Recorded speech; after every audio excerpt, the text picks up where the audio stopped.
సుబ్రహ్మణ్య స్వరూపమును గురించి, వారి తత్వమును గురించి శాస్త్రం ఎలా మాట్లాడుతుందంటే, పార్వతీ పరమేశ్వరుల ఇద్దరి యొక్క దయ, ఇద్దరి యొక్క కారుణ్యము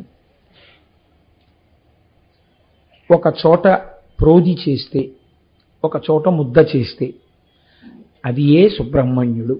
ఎందుచేత అంటే మనకి ఒక విషయాన్ని పెద్దలు చెప్తూ ఉంటారు. మీరు చూడండి, పార్వతీ పరమేశ్వరులు ఇద్దరూ కలిసి మనకి అర్ధనారీశ్వర స్వరూపంతో సాక్షాత్కరిస్తారు. వామాంకస్థిత జానకీ పరిలసత్ అన్నట్టే ఎడం పక్కన అమ్మవారితో కలిసి పరమశివుడు మనకి దర్శనమిస్తాడు. ఇలా ఉన్నటువంటి పార్వతీ పరమేశ్వరులలో మనం అయ్యవారు మన ఎదురుగుండా నించున్నప్పుడు ఆయన కుడి పాదం మీద చెయ్యి వేసి నమస్కరించామనుకోండి, అప్పుడు ఎవరికి నమస్కరించినట్టు? పరమశివుడికి నమస్కరించినట్టు. అప్పుడు ఆయన ఎడం పాదం కోసం మీరు వెతుక్కున్నారనుకోండి, దొరకదు. ఎందుకని? ఎడమ పాదం అమ్మవారి పాదమై ఉంటుంది. అయితే సుబ్రహ్మణ్యేశ్వర స్వామి వారి యొక్క తత్వాన్ని దీనితో అనుసంధానం చేస్తూ ఒక చమత్కారమైనటువంటి విషయాన్ని పెద్దలు చెప్తూ ఉంటారు. సాధారణే స్మరజయే నిటలాక్షి సాధ్యే భాగశివో భజతు నామ యశస్ సమగ్రం వామాంఘ్రిమాత్ర కలితే జననత్వదీయే కావా ప్రసక్తిరిహ కాల జయే పురారేహే. అమ్మా, సాధారణంగా మనం లోకంలో ఏమని చెప్పుకుంటూ ఉంటామంటే, పరమశివుడు తన మూడవ కంటి మంట చేత మన్మధుణ్ణి కాల్చినాడు అని చెప్తాం. అప్పుడు ఆ ప్రతిష్ట ఎవరికి ఆపాదింపబడినది? శంకరునకు ఆపాదింపబడింది. ఆయన కామారి, కాముణ్ణి కాల్చినవాడు. కానీ మీరు తత్వతః విచారణ చేస్తే మూడవ కన్ను పార్వతీదేవికి ఉంది, పరమేశ్వరుడికి ఉంది. కళాభ్యాం చూడాలంకృత శశికళాభ్యాం నిజతపఫలాభ్యాం అని ఒకరు ఒండరులకు, ఒకరి తపములకు ఒకరు ఫలమైనట్లుగానే ఇద్దరికీ మూడో కన్ను ఉంటుంది. ఇద్దరికీ మూడో కన్నున్నప్పుడు శంకరుడొక్కడే మూడవ కంటి మంట చేత కాముణ్ణి కాల్చేశాడన్న కీర్తి ఆయనకే ఎలా చెల్లుతుంది? ఈయన ఒక చమత్కారమైన కవి. ఆయన పార్వతీ పరమేశ్వరుల మధ్యనే భేదం పెట్టే ప్రయత్నం చేశాడు. కాబట్టి ఈశ్వర, నువ్వు కామారివి అన్న కీర్తి నీకొక్కడికి ఎలా వస్తుంది? కాముణ్ణి కాల్చిన వాడివని. నువ్వు ఒక్కడివి కాదుగా, మూడవ కన్ను నీది, పార్వతీదేవిది కూడా. కాబట్టి ఆవిడికి సగపాలు వెళ్ళాలి. ఇంకా నీకు రెండో గొప్ప బిరుదేమిటి? కాలుణ్ణి తన్నావు, యమధర్మరాజు గారిని తన్నావని. కానీ వామాంగ్రిమాత్ర కలితే జననిత్వదీయే, నువ్వు తన్నినప్పుడు ఎడమ పాదంతో తన్నావు. ఎడమ భాగం ఎవరిది? అమ్మవారిది. కాబట్టి ఇప్పుడు ఈ కీర్తి ఎవరికి వెళ్ళాలి? అమ్మవారికి వెళ్ళాలి. కాబట్టి కామారి, కాలారి ఈ రెండు బిరుదులు నిజానికి కామారి బిరుదులో సగం ఆవిడిది, కాలారి బిరుదు ఆవిడిది. కాబట్టి 1.5 పాళ్ళు కీర్తి ఆవిడిది, అరపాళ్ళు కీర్తి నీది. కానీ నీ గురించి లోకం ఏం చెప్తోంది? కామారి శంకరుడు, కాలారి శంకరుడు అంటోంది. ఇది ఎలా కుదురుతుంది? మా అమ్మకి 1.5 పాళ్ళుంటే అమాయకురాల్ని చేసి నువ్వు గుచ్చేసుకుంటావా కీర్తి అంతా అని అడిగాడు. అడిగి ఆయనే ఎంత పార్వతీదేవి కూడా గబుక్కుని శివుడు వంక చూసిందేమో, ఏమిటండో ఇలాంటి పనులు చేశారా అన్నట్టుగా. ఆ కవే చమత్కారంగా అన్నారు, అశక్యమంగాం తరవద్విభక్తు అణుప్రమాణం కరూమ్యనంతః సామాన్యభూతం శివయోస్తదీకం సానుగ్రహం స్యాన్మయి గర్భదాసే అన్నాడు. అమ్మా ఏమో, ఈ కాలు పట్టుకున్నప్పుడు ఈవిడిది, ఈ కాలు పట్టుకున్నప్పుడు ఈయనది, మూడో కన్ను ఆవిడిది, మూడో కన్ను ఈంది, ఎడంకాలు ఆవిడిది, కుడికాలు ఈవిడిది, గొడవలున్నాయేమో. కానీ మీ ఇద్దరికీ కలిపి ఉన్నటువంటి వస్తువు అనగా విడతీసి చూడడానికి వీలు లేనిది ఏదైనా ఉన్నదా? ఉన్నది. ఏమది? మీ ఇద్దరి యొక్క మనస్సు ఒక్కటై ఉన్నది. పాదాలు విడివిడిగా కనపడతాయేమో, మూడవ కన్ను ఇద్దరికీ ఉన్నట్టు కనపడుతుందేమో. నీకో మనస్సు, ఆయనకో మనస్సు లేదు. మీ ఇద్దరి మనస్సులు ఒక్కటే. మీ ఇద్దరి మనస్సులు ఒక్కటయ్యాయనడానికి ఎవరు మాకు సాక్ష్యము? సుబ్రహ్మణ్యుడే సాక్ష్యము. కాబట్టి ఏకీకృతమైనటువంటి పార్వతీ పరమేశ్వరుల యొక్క మనస్సుకు, కారుణ్యమునకు ఈ సుబ్రహ్మణ్యేశ్వర స్వామిని గుర్తుగా నేను వారికి నమస్కరించుచున్నాను. కాబట్టి ఇప్పుడు ఏమైంది? పార్వతీ పరమేశ్వరానుగ్రహమే మీ యందు ప్రసరించుచున్నది అని ఆయన అంటారు. కనుక చూడండి, ఇప్పుడు పార్వతీ పరమేశ్వరులు ఇద్దరు చాలా సంతోషించారు. తమకొక కుమారుడు కలిగాడు, ఇంత లోకపూజితుడైన వాడు సంభవించాడు. వెంటనే కైలాసం నుంచి ఒక రథాన్ని పంపి, నేను మళ్ళీ శివమహాపురాణంలోంచి అన్వయం చేస్తాను, నిన్నటి వరకు రామాయణంలోంచి అన్వయం చేశాను శ్లోకాల్ని. ఆ కుమారస్వామిని కైలాస పర్వతం మీదకి తీసుకుని వెళ్ళారు. తల్లి పార్వతీదేవి చూడగానే పరవశించిపోయింది, ఎదురొచ్చింది, కౌగిలించుకుంది, మూర్ధన్యస్థానమునందు ముద్దు పెట్టుకుంది, పైకెక్కించుకుని తన తొడ మీద కూర్చోపెట్టుకుంది, కౌగిలించుకుంది. ఆ తర్వాత శంకరుడు తీసుకుని తన కుడితో ఆయన తొడ మీద ఆయన కూర్చోపెట్టుకుని ఆయన పరవశించిపోయాడు. పరవశించిపోయి ఎంత చిత్రమైన మాట అన్నాడంటేట, మూడవ వాడికి వినపడకుండా షణ్ముఖుడి కుడి చెవు దగ్గరికి తీసుకుని ఆయుష్మాన్ భవ, ఆయుష్మాన్ భవ, ఆయుష్మాన్ భవ అని 6 మాటలు అన్నట్టు. 6 తలలతో ఉన్నవాడు కదండి, అందుకని 6 మాటలు ఆయుష్మాన్ భవ, నీ ఆయుర్దాయమునకు కొరత లేకుండుగాక అని శంకరుడు ఆశీర్వచనం చేశాడు. అన్యథా ఒక తండ్రి తన కుమారుడు నమస్కరిస్తే ఏ ఆశీర్వచనం చెయ్యాలో లోకం నేర్పుతోంది. ఆయుష్మాన్ భవ అనాలి కొడుకుని. కాబట్టి తండ్రి కొడుకుని దగ్గరికి తీసుకుని అన్న మొట్టమొదటి ఆశీర్వచనం ఆయుష్మాన్ భవ అన్న తరువాత ఇప్పుడు జరగవలసినటువంటి దేవతా కార్యం ఒకటి ఉన్నది. ఏమిటా దేవతా కార్యం? తారకాసుర సంహారం. ఇప్పుడు ఆయన యొక్క శక్తి సామాన్యం కాదు. ఆయనని ఎదిరించడానికి వీలుగా దేవతలందరూ తమ శక్తులనన్నింటినీ కుమారస్వామికి ధారపోశారు. తమ శక్తులను ఏ రూపంగా ధారపోశారు అంటేట, వాళ్ళందరూ వచ్చి వాళ్ళ దగ్గర ఏవి ప్రకాశవంతమైనటువంటివి, అత్యంత దీప్తి కలిగినటువంటివి, వాళ్ళ యొక్క సమస్తమైనటువంటి శక్తి కేంద్రీకరింపబడినవి ఉన్నాయో వాటన్నింటినీ కుమారస్వామికి బహూకరించారు. పార్వతీ పరమేశ్వరులు ఇద్దరూ కలిసి త్రిశూలము, పినాకము, పాశుపతాస్త్రము, గొడ్డలి, శక్తి అయ్యవారి చేతిలో ఉంటుంది, సుబ్రహ్మణ్యేశ్వరుడి చేతిలో పట్టుకున్నటువంటి శూలం అది అమ్మవారి యొక్క శక్తి. ఆ శక్తి స్వరూపాన్ని ఇస్తే శంకరుడు మళ్ళీ వెనక్కి పిలిచి దగ్గర కూర్చోబెట్టుకుని శాంభవి విద్యని కూడా కటాక్షించాట. బ్రహ్మదేవుడు వేదాలనిచ్చి, యజ్ఞోపవీతమిచ్చి, గాయత్రీ మంత్రమిచ్చి, కమండలమిచ్చి, బ్రహ్మాస్త్రం ఇచ్చాడు. శ్రీ మహావిష్ణువు పిలిచి వైజయంతిమాల కంఠహారము ఇచ్చారు. దేవేంద్రుడు పిలిచి ఐరావతం ఇచ్చాడు, వజ్రాయుధం ఇచ్చాడు. వరుణుడు పిలిచి శ్వేతఛత్రం ఇచ్చాడు, ఒక రత్నములతో కూడిన మాలనిచ్చాడు. సూర్యుడు మనోవేగం కలిగినటువంటి రథాన్ని, ఒక కవచాన్ని ఇచ్చాడు. యముడు యమదండాన్ని ఇచ్చాడు. చంద్రుడు అమృత కలశాన్ని ఇచ్చాడు. అగ్ని మహాశక్తినిచ్చాడు. నిర్పతి స్వకీయాస్త్రము అనబడేటటువంటి ఒక అస్త్రాన్ని ప్రదానం చేశాడు. వాయువు వాయవ్యాస్త్రాన్ని ఇచ్చాడు. కుబేరుడు గదనిచ్చాడు. మన్మధుడు కామశాస్త్రాన్ని ఇచ్చాడు. పాలసముద్రం అమూల్యమైనటువంటి రత్నాల్ని, ఒక రత్నాలతో కూడినటువంటి అందెని బహుకరించిందిట. హిమవంతుడు తాతగారు కదండి, అమ్మవేపు తాతగారు. అయ్యవేపు తాతగారి గురించి మీరు అడక్కండి, ఎందుకు అడగకూడదో మీరు పార్వతీ కళ్యాణంలో విందురు గాని. కాబట్టి అమ్మవేపు తాతగారు హిమవంతుడు వచ్చి మనవడు కదా, అందుకని పట్టుబట్టలు ఇచ్చేట కట్టుకోమని.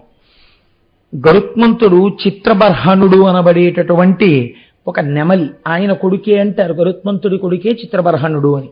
ఆ నెమలిని ఆయనకి బహూకరించాడు.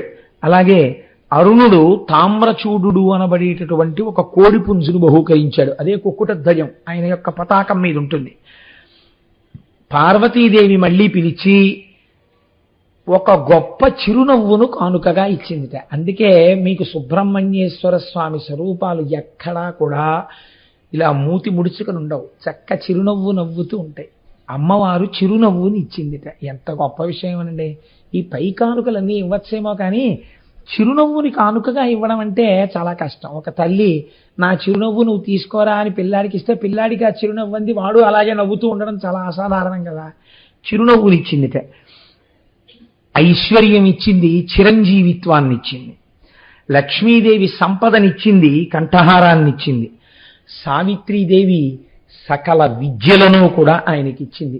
ఇప్పుడు దేవేంద్రుడితో కలిసి, దేవతలతో కలిసి ఆయన తారకాసుర సంహారానికి బయలుదేరారు.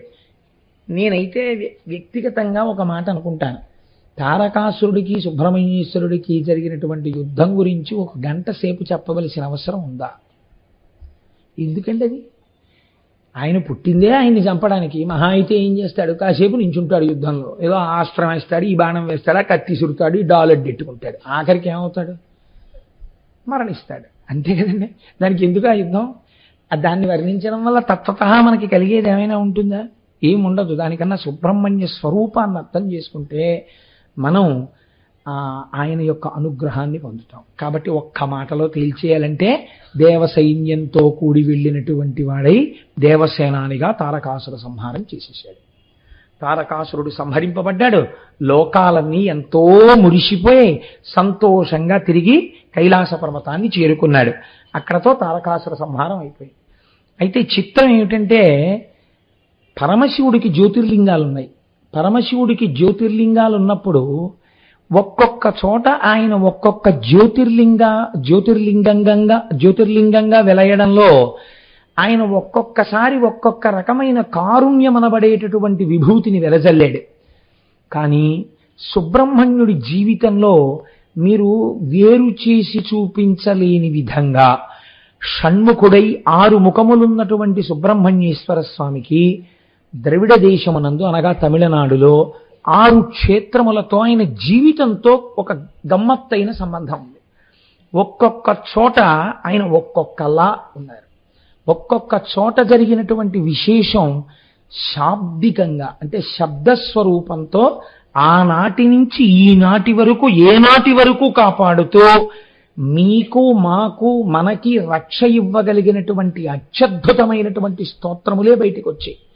మీరు చూడండి, అలాంటి 6 క్షేత్రములలో మొట్టమొదటి క్షేత్రం తిరుప్పకుండ్రం అని పిలుస్తారు. ఇది మధురైకి దగ్గరలో ఉంది. ఇక్కడే దేవసేనతో కలిసి ఆ దేవసేన అనబడేటటువంటి ఇంద్రుని యొక్క కుమార్తెని ఇచ్చి వివాహం చేయబడినటువంటి స్థలం. అయితే దేవసేన అంత తేలిగ్గా ఏమి ఇంద్రుడు ఇచ్చేయలేదు. అసలు అది జరగడం వెనకాతల ఒక విచిత్రం ఉంది. అసలు ఆ దేవసేన ఇంద్రుడి యొక్క కుమార్తె కాదు. మీరు చాలా జాగ్రత్తగా పురాణ పరిశీలన చేస్తే అంటే సుబ్రహ్మణ్య తత్వం అందడానికి ఏదో ఒక్క పురాణం పట్టుకుంటే దొరకడం చాలా కష్టం అండి. ప్రత్యేకంగా మీరు స్కాందం మీద ఆధారపడవలసి ఉంటుంది. దాని పేరే స్కాంద పురాణం కదండి. ఆవిడ అరిష్టనేమి అనబడేటటువంటి ఒక ప్రజాపతి యొక్క కుమార్తె. ఈ దేవసేన దైత్యసేన అనబడేటటువంటి తన చెల్లెలితో కలిసి ఆడుకుంటోంది. మీరు కొంచెం జాగ్రత్తగా పట్టుకోవాలి ఈ విషయాన్ని.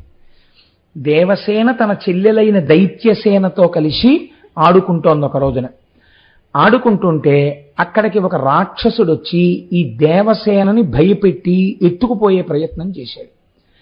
ఆ ఎత్తుకుపోయే ప్రయత్నం చేసినటువంటి సమయంలో ఈవిడ బిగ్గరగా కేకలు పెట్టింది. ఆ కేకలు పెడుతున్న సమయంలో ఇంద్రుడు ఐరావతం మీద పెడుతున్నాడు. ఆయన చూసి వెంటనే తన వజ్రాయుధంతో ఆ వచ్చినటువంటి రాక్షసుణ్ణి సంహరించి అరిష్టనేమి కుమార్తె అయినటువంటి ఈ దేవసేనని నా కుమార్తెగా ఇవాళ నుంచి పెంచుకుంటాను. దైత్యసేనని నీ దగ్గర ఉంచుకో, దేవసేన నా దగ్గర పెరుగుతుంది అని పెంచాడు. కన్న ప్రేమ కన్నా పెంచిన ప్రేమ గొప్పది కదండి. అందుకని దేవసేన ఇంద్రుడి కుమార్తెగానే పిలువబడింది. ఈ పిల్ల పెరిగి పెద్దదవుతుంటే ఇంద్రుడికి ఒక ఆలోచన కలిగింది. ఈ పిల్లని నేను అల్లారముద్దుగా పెంచాను, ఈ పిల్లని ఎటువంటి వాడికి ఇవ్వాలి అంటే, ఈమె ఒకనాడు ఆపదలో ఉండగా నేను వెళ్ళి రక్షించి తీసుకొచ్చాను. అందరికన్ను ఎప్పుడూ వీళ్ళ మీదే ఉంటుంది, ఈ దేవసేన మీదే ఉంటుంది. కాబట్టి ఈ దేవసేనని దక్కించుకోగలిగిన వాడు చాలా పరాక్రమవంతుడై ఉండాలి. పరాక్రమముతో పాటు కారుణ్యము అపారముగా కలిగినటువంటి వాడై ఉండాలి. అటువంటి వాడు ఎక్కడ దొరుకుతాడు అని ఆయన చూస్తున్నట్ట. ఇలా చూస్తున్నటువంటి సమయంలో ఒక ఆశ్చర్యకరమైన సందర్భం జరిగింది. తారకాసురుడి తమ్ముడు ఒకడున్నాడు, వాడి పేరు శూరపద్ముడు. ఈ శూరపద్ముడు 100 లోకములను పరిపాలన చేశాడు. వాడు ఒకడికన్నా మొనగాడు ఒకడు, అంతటి రాక్షసుడు.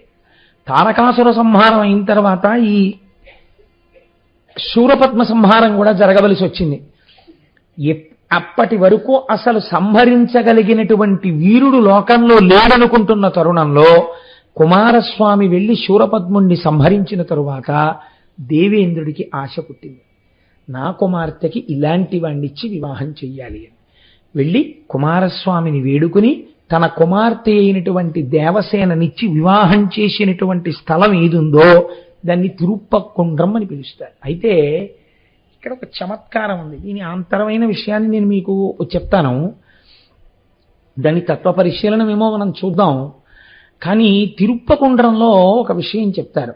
అక్కడ కొన్ని ప్రత్యేకమైన తిథుల యందు మీరు భార్యతో బిడ్డలతో స్నేహితులతో కలిసి అక్కడికి వెళ్ళి సుబ్రహ్మణ్యేశ్వర స్వామి వారి దర్శనం చేసుకుని మీ పర్సు తీసి అందులోంచి ఒక 5 రూపాయలు 10 రూపాయలు 20 రూపాయలు మీ శక్తి కొలది భార్యకి బిడ్డలకి స్నేహితులకి బహుమానం ఇస్తే ఎన్ని కోట్ల జన్మలకి కూడా ఎంతమందికైనా తాను బహుమానములను ఇయ్యగలిగినంత సంపత్తిని పొందుతాట. నేను ఒకానొక సందర్భంలో అనుకోకుండా క్షేత్రానికి అటువంటిప్పుడు వెళ్ళాను. మీరున్నారా శంకరం గారు అప్పుడు? వెళితే అక్కడ ఆ రోజున మాకు అర్చకులు చెప్పి మీరు ఇవాళ ఇక్కడ కానుకలు ఇచ్చుకుని వెళ్ళండి అన్నారు. అంటే మేమందరం అప్పుడు మాలో వచ్చిన వాళ్ళకే మేము గబగబా పరుసులు తీసి ఏదో ఎవరి శక్తి మేరకి వాళ్ళం బహుమానాలు ఇచ్చుకున్నాం. కాబట్టి అదో చిత్రమైనటువంటి క్షేత్రం తిరుప్పకుండ్రం. అయితే మీరు ఒక్క విషయాన్ని ఆలోచించేయండి. పెంచుకున్నటువంటి పిల్ల దేవసేన అనగా ఏమి? దేవసేన అంటే దేవతల యొక్క సైన్యము. దేవతల యొక్క సైన్యము ఇంద్రుడి యొక్క అధీనమై ఉంటుంది. ఇంద్రుడికి ఆపద వచ్చిందనుకోండి, ఎవరు యుద్ధం చేయాలి? దేవసైన్యం వెడుతుంది యుద్ధానికి.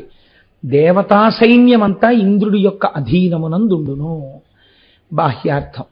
అంతరార్థం, దేవసైన్యము దైత్య సైన్యము ఈ రెండు అక్క చెల్లెళ్ళు. ఈ రెండు ఎప్పుడూ కలిసి తిరుగుతుంటాయి, కలిసి ఆడుకుంటాయి. ఎక్కడ ఆడుకుంటాయి తెలుసా అండి? ఇక్కడే ఆడుకుంటాయి. దేవసైన్యం అంటే మంచి గుణాలు, దైత్య సైన్యం అంటే చెడ్డ గుణాలు. ఎవడూ కూడా లేచిన దగ్గర నుంచి మర్నాడు నిద్రపోయే వరకు తప్పు పనులే చేస్తూ ఉండడు. మీరొక్కటి గమనించండి. Nobody on the face of the earth is an embodiment of either total goodness or total badness. పూర్తి చెడు కానీ పూర్తి మంచి కానీ ఎవరి యందు ఉండవు. గుణముల యొక్క భేదము చేత ఇప్పుడు మంచిగా ఉన్నవాడు కాసేపటికి ఉద్ధతితో ప్రవర్తిస్తాడు. అప్పుడు ఉద్ధతితో ప్రవర్తించిన వాడు మరునాడు వచ్చి అయ్యా నన్ను క్షమించండి అంటాడు.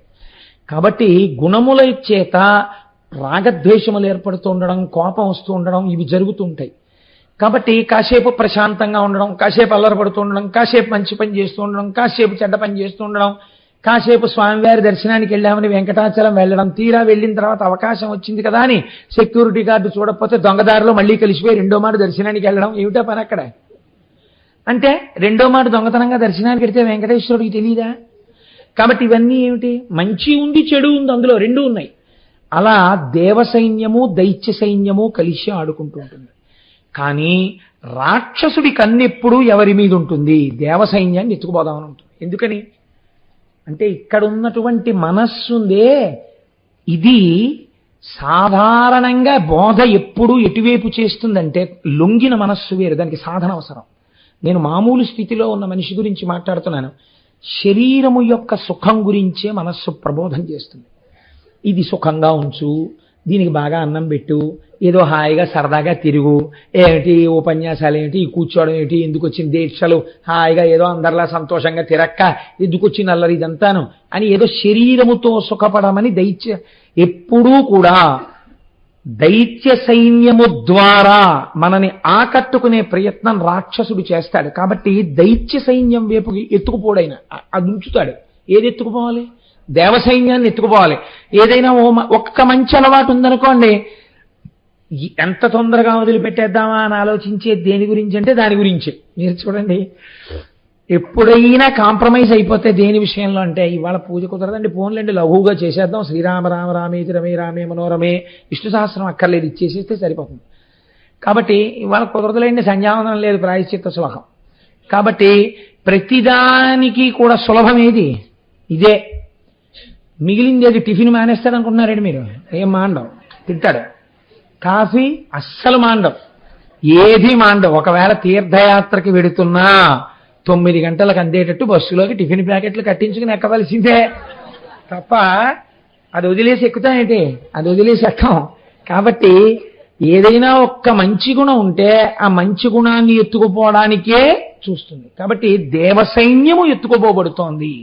ఇప్పుడు ఇంద్రియములకు దేవతా సైన్యము యొక్క అనుగ్రహము చేత, దీన్ని మీరు బాగా పట్టుకోవాలి, మీ శరీరంలో ఏ అవయవాల యొక్క శక్తి కూడా మీది కాదు. జ్ఞాపకం పెట్టుకోండి. శాస్త్రం చెప్పింది ప్రతి అవయవమునందు అధిష్టాన దేవత ఉంటారు. ప్రతి అవయవమునందు అధిష్టానం ఉంటుంది. ఆ అధిష్టాన దేవతకి శక్తి ఉంటుంది. అందుకే మనం అంగన్యాసకరన్యాసం చేయడం అన్న లక్షణం అక్కడే వస్తుంది. అంగన్యాసకరన్యాసం చేసి మంత్రం చేయమని అందుకే చెప్తారు. ఇప్పుడు ఆ దేవతల యొక్క అనుగ్రహం చేత ఆయా అవయవముల యందు శక్తి నిండి ఉంటుంది. పూర్వం అందుకే తపస్సు చేసి దేవతానుగ్రహాన్ని పొంది మళ్ళీ యవనంలోకి వెళ్ళిపోయారు. ఒక్కొక్కసారి ఎలా వెళ్ళిపోతారంటే దేవతల అనుగ్రహం మళ్ళీ శక్తిని పుంజేసుకుంటారంతే. కాబట్టి అలా దేవతల యొక్క అనుగ్రహాన్ని శరీరమునందు పరిపుష్టము చేసి ఈ ఇంద్రియములు పరిపుష్టమైన ఇంద్రియముల యొక్క శక్తి ఈశ్వరార్చనకు ఉపయోగపడేటట్టు చేయగలిగినటువంటి వాడు మనం వేదములో చెప్పుకునేటటువంటి ఇంద్రుడు. కాబట్టి ఇప్పుడు ఈ ఇంద్రుడు ఏం చేస్తున్నాడు? రక్షించాలి దేవతా సైన్యాన్ని. కాబట్టి రక్షించి తమ పిల్లగా కాపాడుకున్నాడు. ఇప్పుడు ఈ పిల్ల ఎవరి నాయకత్వంలో ఉండాలి? ఎవడు నాయకత్వం వహించి దైత్య సైన్యాన్ని ఓడించగలడో వాడి నాయకత్వంలో ఉంచాలి, వాడికి ఇవ్వాలి ఈ పిల్లని. కాబట్టి ఇప్పుడు ఆయనకి 2 గుణములు ఉండాలి. ఏమిటి? శత్రువుల యొక్క సైన్యాన్ని ఓడించగలగాలి,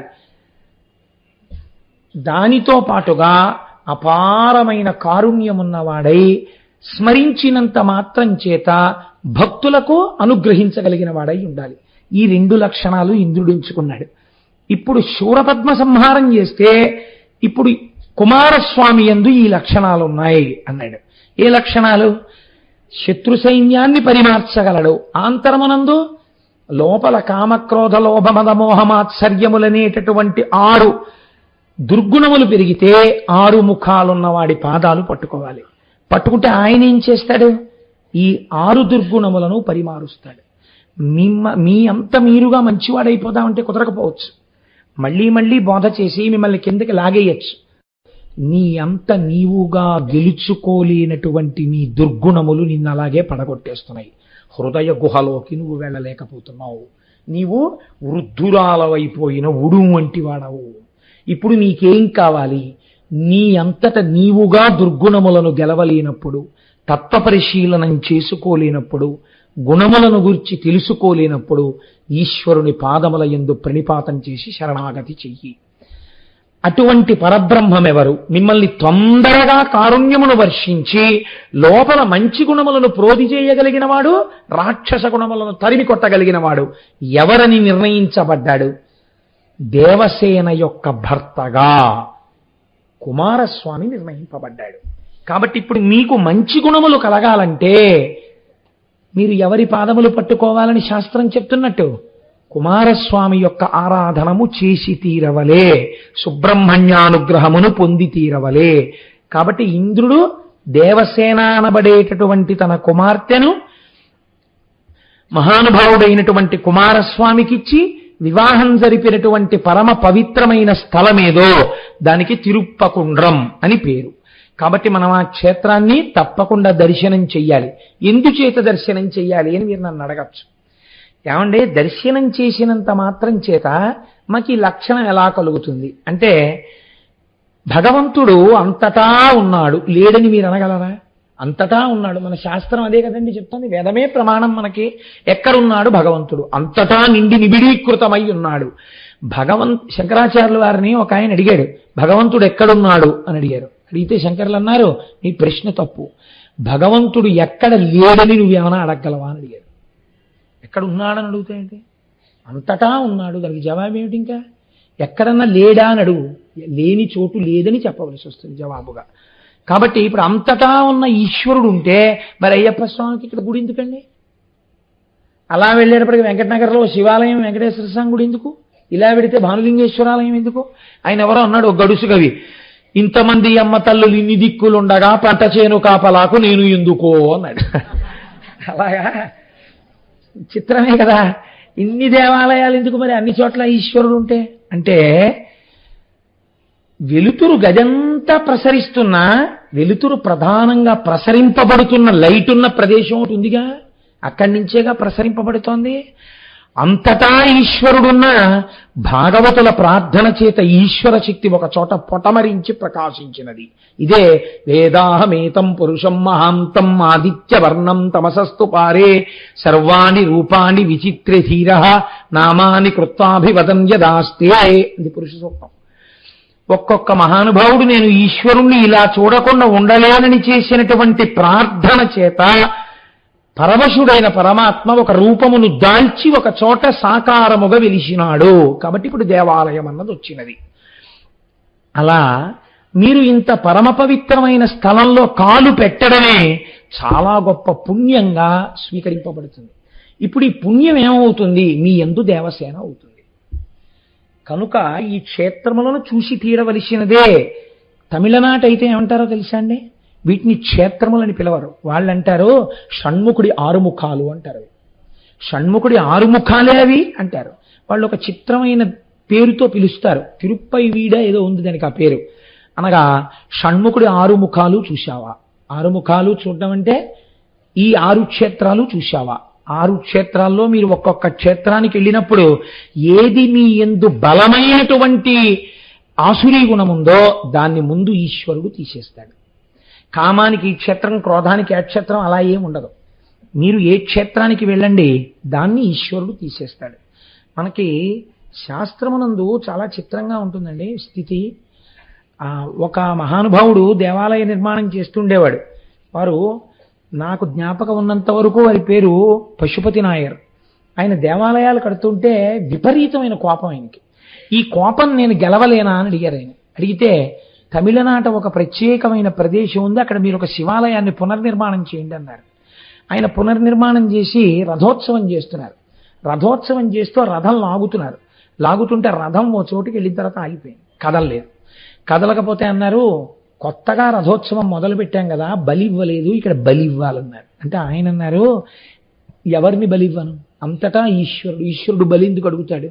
కాబట్టి బలి కాదు, మనందరం కలిసి ఈశ్వరనామం చెప్తూ తోద్దాం. తోసినప్పుడు ఇది కదులుతుంది, కదిలిన తరువాత ఒకవేళ కదిలిందా ఈశ్వరానుగ్రహంగా అనుభవిద్దాం, కదలకపోతే నా తలకాయ రథచక్రం కింద పెట్టేస్తాను అన్నారు. అన్న తరువాత రథాన్ని తోస్తే రథం కదిలిపోయింది. ఆ రథం గుడి చుట్టూ తిరిగొచ్చి ఈయన ఏ ఇంటిలో ఉంటూ గుడి పునర్నిర్మాణం చేస్తున్నారో అక్కడికి వచ్చినప్పుడు హారతి ఇస్తున్నారు. ఒక్క భావన కలిగిందండి ఆయనకి, ఈశ్వరా ఒక్క నా మాట ఎంత మన్నించావయ్యా, ఎంత కోపిష్టివాణ్ణి, ఇంత కోపిష్టివాడివి, కదలకపోతే ఎన్ని శాపనార్థాలు ఎడుదునో నిన్ను, అలాంటిది గభాలన తలయ పెట్టేస్తానంటున్నాడని రథం కదిపించావా, ఏమి కారుణ్యమయ్యా అంటూ ఆ హారతిస్తూ చూస్తూ కన్నుల నీరు కారుస్తూ ఆయన వాత్సల్యాన్ని అనుభవిస్తూ ఉండగా ఆయన జ్యోతి స్వామిలో కలిసిపోయింది. కాబట్టి ఇది యథార్థంగా జరిగిన సంఘటన అండి, ఎన్నో సంవత్సరాలు అవ్వలేదు కూడా. అయితే నేను ఎక్కడెక్కడో ఎప్పుడెప్పుడో చదువుతుంటాను, ఇవన్నీ అసత్యములు మాత్రం కావు. నేను ఒక పరమ పవిత్రమైన వేదిక మీద కూర్చుని అలా అబద్ధాలు చెప్పను. కానీ ఈశ్వరుణ్ణి నమ్మితే దుర్గుణం తీయడం కాదండి, మీకు అటువంటి పూర్ణత్వాన్ని ఇచ్చేస్తాడే, తనలో కలిపేసుకుంటాడు. ఒక్కొక్క క్షేత్రము అంతంత శక్తివంతమైన క్షేత్రములు. కాబట్టి అది తిరుప్పకుండ్రం అంటారు. రెండవది తిరుచెందూర్. ఈ తిరుచెందూరులో ఆశ్చర్యకరమైనటువంటి సంఘటన ఒకటి జరిగింది. ఈ తిరుచెందూరు క్షేత్రంలో సముద్రపుటొడ్డున కొండ మీద సుబ్రహ్మణ్యేశ్వర స్వామి వెలిసి ఉన్నారు. అబ్బో ఏమి విభూత్యాభిషేకం చేస్తారో చెప్పలేను. అక్కడ అంత విభూత్యాభిషేకం చేయడం వెనకాతల కూడా ఒక రహస్యం ఉంది. ఈ క్షేత్రం సముద్రము పక్కన ఉన్నటువంటి కొండ మీద ఉండడంలో ఆదిశంకరాచార్యుల వారు ఒకసారి దర్శనానికి వెళ్ళారు ఈ క్షేత్రానికి. సుబ్రహ్మణ్య తత్వాన్నంతటినీ ఆవిష్కరించారు ఆయన ఆ వెళ్ళినప్పుడే. ఈయన లోపలికి వెళ్ళి సుబ్రహ్మణ్యేశ్వర స్వామి వారి యొక్క దర్శనం చేయలేదు, ఇంకా చెయ్యకుండా బయట కూర్చున్నారు. ఇది నిజంగానండి ప్రతి ఇంట్లోనూ చదవవలసినటువంటి స్తోత్రం. ఎందుకని నేను ఈ మాట చెప్తున్నానో తెలుసా అండి? మనని, మన వంశాన్ని వెన్నంటి వేధించేసే పాపాలు కొన్ని ఉన్నాయి. అలాంటి పాపాలలో ఒక పాపం నాగదోషం. ఇలాంటివి జరగకుండా రక్షణ కలగాలంటే ఒక్కొక్క చోట మీరు చెయ్యక్కర్లేదు ఆ దోషం. వంశంలో ఎక్కడో జరుగుతుంది ఒక పెద్ద పొరపాటు. ఆ పొరపాటుకి అంత పెద్ద తప్పుకి శిక్ష ఏం వేస్తారంటే కుష్ఠరోగం ఇస్తారు. అది వంశానుగతంగా వచ్చేస్తుంది. వచ్చేసి వాళ్ళ వంశంలో కుష్ఠరోగం ఉందండి అని పిల్లనివ్వడానికి కూడా భయపడతారు. ఒక్కొక్కరింట్లో మూర్ఛ వ్యాధి ఉంటుంది. ఆ మూర్ఛ వంశానుగతంగా వచ్చేస్తుంది. కొంతమందికి చూడండి చెప్తుంటారు, ఆస్తమా అండి మాకు తాతగారికి ఉంది, తండ్రి గారికి ఉంది, నాకుంది అంటారు. ఇది ఊపిరితిత్తుల సంబంధం. నేను ఎవరిని తక్కువ చేసి మాట్లాడటలేదు. ఒక్కొక్కరికి బిడ్డలు కలగారు, ఒక్కొక్కరికి బిడ్డలు కలుగుతారు, కానీ తల్లిదండ్రుల ముందే ఆ బిడ్డలు వెళ్ళిపోతారు. కొంతమందికి అంగవైకల్యంతో ఉన్న పిల్లలు కలుగుతారు. ఇలాంటి వాటికి వంశంలో ఆ పైన ఎక్కడో దోషం ఉంది, దాన్ని అందులో పుట్టినందుకు ఈ పిల్లలు అనుభవించవలసి వస్తుంది. కాబట్టి ఇప్పుడు ఈ పాపం క్షయం కావాలి. అటువంటి పాపాలని క్షయం చెయ్యడానికి సుబ్రహ్మణ్య శక్తి ఎంత గొప్పదో చెప్పారు శంకరాచార్యులు వారు ఆ క్షేత్రంలోనే కూర్చొని. అక్కడ ఒక ఆశ్చర్యకరమైన సంఘటన జరిగింది తిరుచెందూరులో. ఏమిటో తెలుసా అండి ఆ సంఘటన? మహానుభావులు శంకర భగవత్పాదులు అక్కడ కూర్చుని సుబ్రహ్మణ్య భుజంగం చేశారు. అయితే యథార్థానికి నేను ఈ సుబ్రహ్మణ్య భుజంగ స్తోత్రానికి వ్యాఖ్యానం చేయవలసిన పరిస్థితిని, అటువంటి అనుగ్రహాన్ని సుబ్రహ్మణ్యుడు కటాక్షిస్తే నేను కనీసం ఇంకొక 10 రోజులు సుబ్రహ్మణ్యుడి గురించి చెప్పవలసి వస్తుంది. కానీ తప్పట్లు కొట్టండి, నేను రేపు వల్లీ కళ్యాణం చెప్పాలి. ఎందుకంటే మనం కళ్యాణం చేసేస్తాం. కాబట్టి నేను ఇవాళ ఎంత బలహీనతకి లోనయ్యానంటే ఈ భుజంగం అంతా రాస్తే నేను బలహీనతకి లోనైపోతాను. కాబట్టి కొద్ది శ్లోకములను మాత్రమే సభలో విజ్ఞాపన చేసి దాని వైభవాన్ని మాత్రమే ఒక్కసారి చెప్తాం. ప్రతి ఇంటిలో అది ఎందుకు చదువుకోవాలని శంకరాచార్యులు వారే చెప్పారో తెలుస్తుంది. అక్కడ జరిగిన విచిత్రం ఏమిటో తెలుసా అండి? శంకరాచార్యులు వారు వెళ్ళి ధ్యానమునందు కూర్చున్నారు. వారు లోపలికి వెళ్ళి చూడలేరు సుబ్రహ్మణ్యేశ్వర స్వామిని. కూర్చుని అంతర్ముఖులయ్యారు. అంతర్ముఖులై నోటితో ఇంకా పైకి పలకట్లేదు ఆయన. ధ్యానంలో ఉన్నవారు పైకి ఎలా పలుకుతారండి? కుదరదు. ఆయన నోటి వెంట ఇంకా అది శాబ్దికంగా పైకి రాలేదు ఆ స్తోత్రం. ఆయన కూర్చుని మొట్టమొదట వినాయకుడిని ప్రార్థన చేసి సుబ్రహ్మణ్యుడిని ఉద్దేశించి అన్నారు, నజానామి పద్యం నజానామి గద్యం నజానామి శబ్దం నజానామి చత్తం చిదేకాశడాస్యా హృది ద్యోతతే మే ముఖా నిశ్చరంతే గిరిశ్చాపి చిత్రం అన్నారు. స్వామి, నేను నిన్ను చూడ్డం కోసమని లోపలికి వచ్చాను దర్శనానికి. కానీ వచ్చిన తర్వాత నాకు అనిపించింది లోపల చూసేది ఇక్కడ చూసేది. ఆయనకి గుహ అని ఒక నామం కదా. నీ హృదయ గుహయందున్నవాడు కదా, నీ హృదయ గుహయందు చూడడం మాని అక్కడ చూస్తానంటున్నావి. ఇక్కడ కూర్చుని ప్రయత్నించనిపించింది. నేను కూర్చున్నాను. కానీ నీ గురించి 4 ముక్కలు తలుచుకుందాం, చెప్పుకుందాం అంటే నజానామి పద్యం, నాకు పద్యం చెప్పడం రాదు. మీరు ఒకటి ఆలోచించండి, నజానామి అండంలో నాకు రాదు.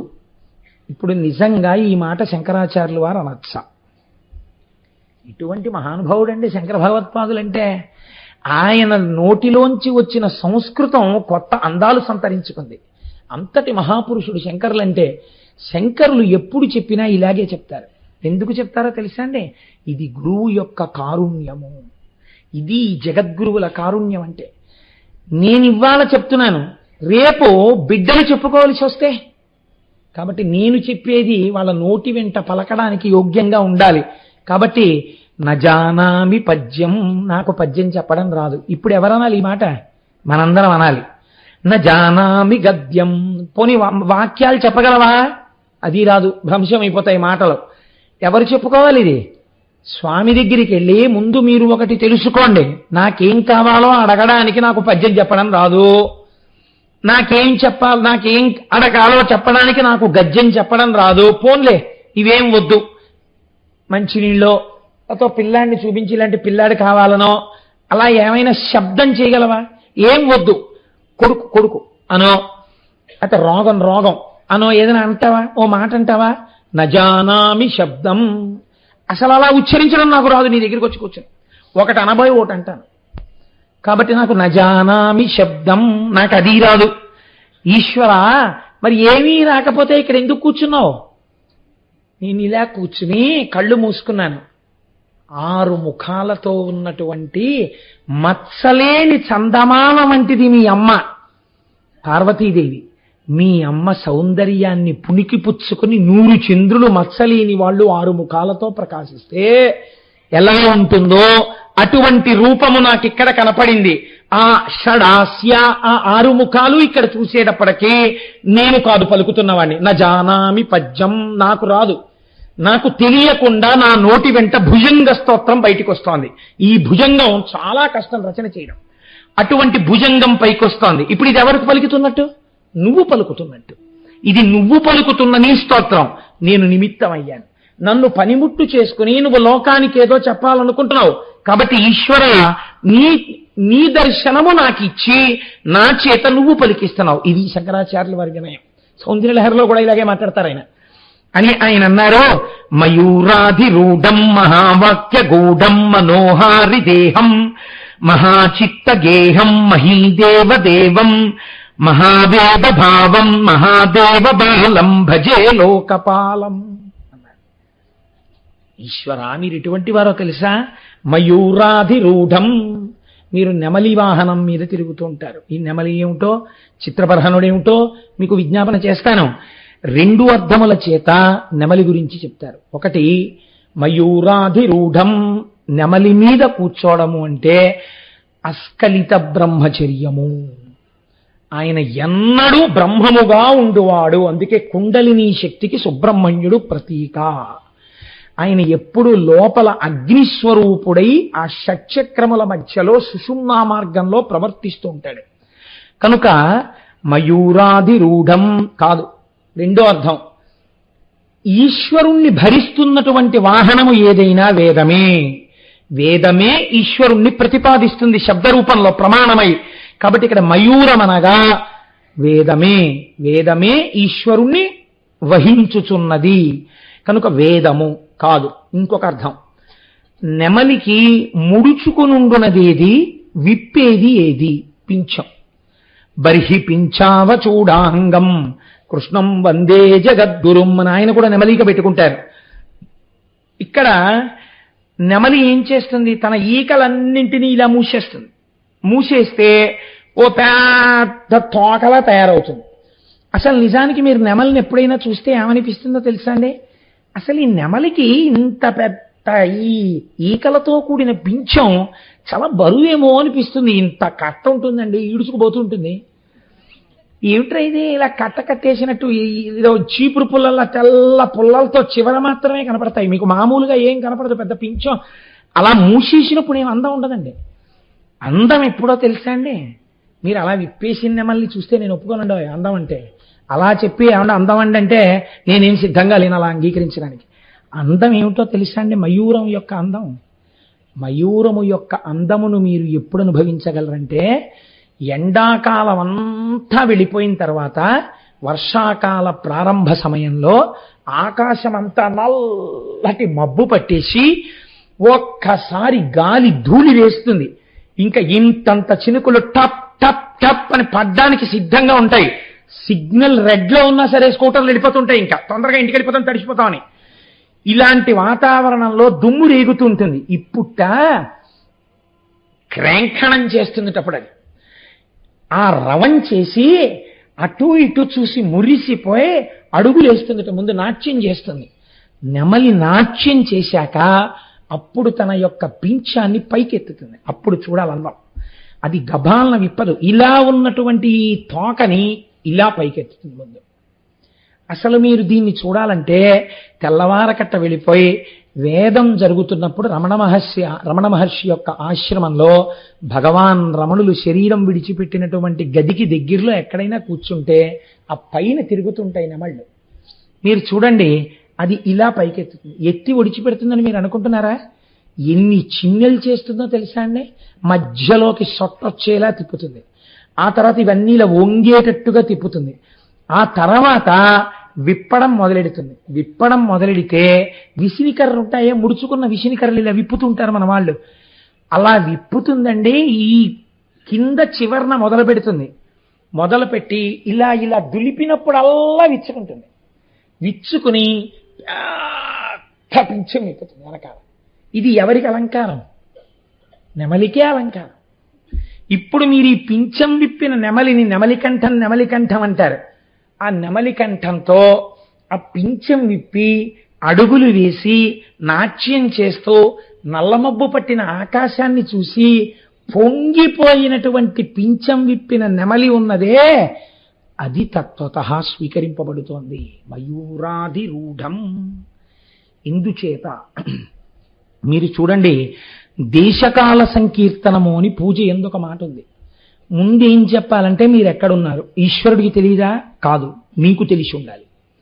కాబట్టి అనంతములోకి వెళ్లే ముందు మీరు మొదట ఎక్కడ ప్రారంభం అవుతుంది? నేనేముంది స్వామి, ఇంత పెద్ద శ్రీ మహావిష్ణోరాజ్ఞా ప్రవర్తమానస్యాద్య బ్రహ్మణ ద్వితీయ పరార్ధే శ్వేతవరాహ కల్పే వైవస్వతమన్వంతరే కలియుగే ప్రథమ పాదే జంబూద్వీపే భరతవర్షే భరతఖండే మేరోః దక్షిణ దిగ్భాగే శ్రీశైలస్య ఈశాన్య దిగ్భాగే గంగా గోదావర్యోః మధ్యప్రదేశే స్వగృహే సమస్తదేవతా బ్రాహ్మణ హరిహర సన్నిధౌ అస్మిన్ వర్తమాన వ్యవహారిక చాంద్రమానేన, నా సొంత ఇంట్లో ఉన్నాను, గంగా గోదావరి మధ్యలో ఉన్నాను, ఇన్ని చెప్పి ఎక్కడున్నారో చెప్పి ఇప్పుడు పూజ ఎప్పుడు చేస్తున్నారో కాలం చెప్తారు.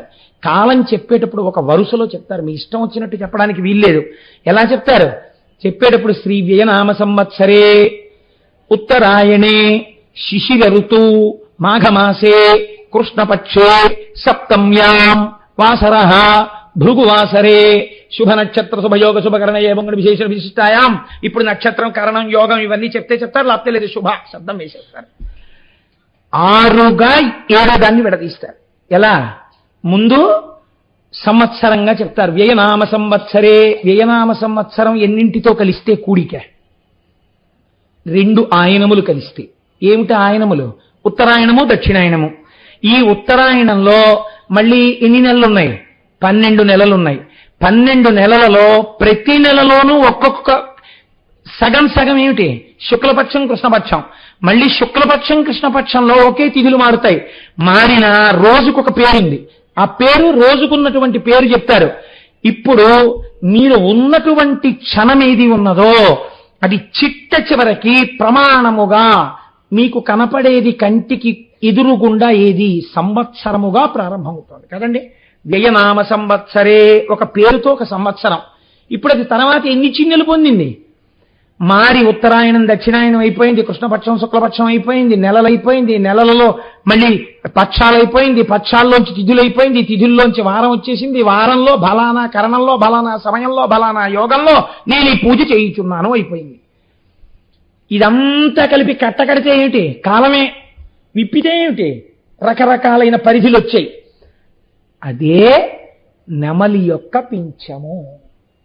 ఇప్పుడు ఈ నెమలి ఇలా విప్పితే ఈ కాలము మీకు బాగా దేని వలన తెలుస్తూ ఉంటుంది? 6 ఋతువుల వలన తెలుస్తూ ఉంటుంది. మీరు చూడండి, ఇప్పుడు ఉదాహరణకి వసంత ఋతువు వచ్చిందనుకోండి. అబ్బా, వసంత ఋతువు వచ్చేసింది, వైశాఖ మాసం వస్తుంది, శంకరాచార్యుల వారి యొక్క జయంతి వస్తుంది అని మనం పొంగిపోతాం.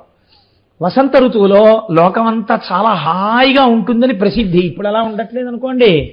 వసంత ఋతువు తర్వాత గ్రీష్మ ఋతువు, హోరెత్తిపోతాయి ఎండలు. గ్రీష్మ ఋతువు దాటిందనుకోండి, అమ్మ బాబోయ్ ఏమిటో ఈ ఎండలు, ఏమిటో ఈ ఎండలు, ఏమిటో ఈ ఎండలని. ఎప్పుడు వెళ్ళిపోతుందో గ్రీష్మ ఋతువు, ఎప్పుడు వెళ్ళిపోతుందో గ్రీష్మ ఋతువు. గ్రీష్మ ఋతువు ఎప్పుడు వెళ్ళిపోతుంది? ఆ నెలలు వెళ్ళాలి, ఆ పక్షాలు వెళ్ళాలి. ఇప్పుడు గ్రీష్మ ఋతువు వెళ్ళిపోయింది, ఏమిటి వస్తుంది? వర్ష ఋతువు. వర్షాలు పడతాయి. వర్ష ఋతువు అయిపోయిన తర్వాత ఏమొస్తుంది? మళ్ళీ అక్కడ హేమంత ఋతువు వస్తుంది. శరదృతువు వస్తుంది. శరదృతువు వస్తే పండు వెన్నెల కాస్తుంది. మళ్ళీ మనందరం ఇక్కడ కూర్చుని అమ్మవారిని అక్కడ కూర్చోబెట్టి పూజలు మొదలు పెడతాం. శరదృతువు అయిపోతుంది, హేమంత ఋతువు వస్తుంది. హేమంత ఋతువు వచ్చేటప్పటికి విశేషమైనటువంటి మంచు పడుతూ ఉంటుంది. ఆర్ద్ర నక్షత్రంలో శివాభిషేకాలు చెయ్యాలి అని శాస్త్రం. తిరువెంబావై చదువుతూ, సరే తిరుప్పావై చేస్తుంటాం అనుకోండి. కాబట్టి ఇప్పుడు ఈ హేమంత ఋతువు నడుస్తోంది. హేమంత ఋతువు అయిపోయిన తర్వాత ఏమొస్తుంది? శిశిర ఋతువు వస్తుంది. చెట్లు ఆకులు రాల్చేస్తాయి. ఈ శిశిర ఋతువు అయిపోతే మళ్ళీ వసంత ఋతువు వస్తుంది. కదిలిపోతున్న కాలము మీకు దేనిగా తెలియబడుతోంది? మీ దేహమునకు కలిగేటటువంటి సుఖదుఖముల రూపంలో, మారుతున్న ఋతువుల రూపంలో తెలుస్తోంది. ఈ తెలియబడే 6 ఋతువులే సుబ్రహ్మణ్యుడి యొక్క 6 ముఖాలు. ఇప్పుడు ఆయన కూర్చున్న కాలమే నెమలి. దాని కాళ్ల కింద ఒక పాము పడుంటుంది. ఏమిటా పాము? పాము మృత్యువునకు సంకేతము. పాము చూసింది అనుకోండి, నిద్ర పట్టదు. ఇంకా ఎందుకు పట్టదు? మృత్యువుతో సమానం, మృత్యువే. ఇప్పుడు ఇటువంటి పాము ఎక్కడ పడిపోయింది? నెమలి కాళ్ల కింద పడిపోయింది. నెమలి ఆజన్మ శత్రుత్వం. ఎవరిని చంపేస్తుంది? పావును చంపేస్తుంది.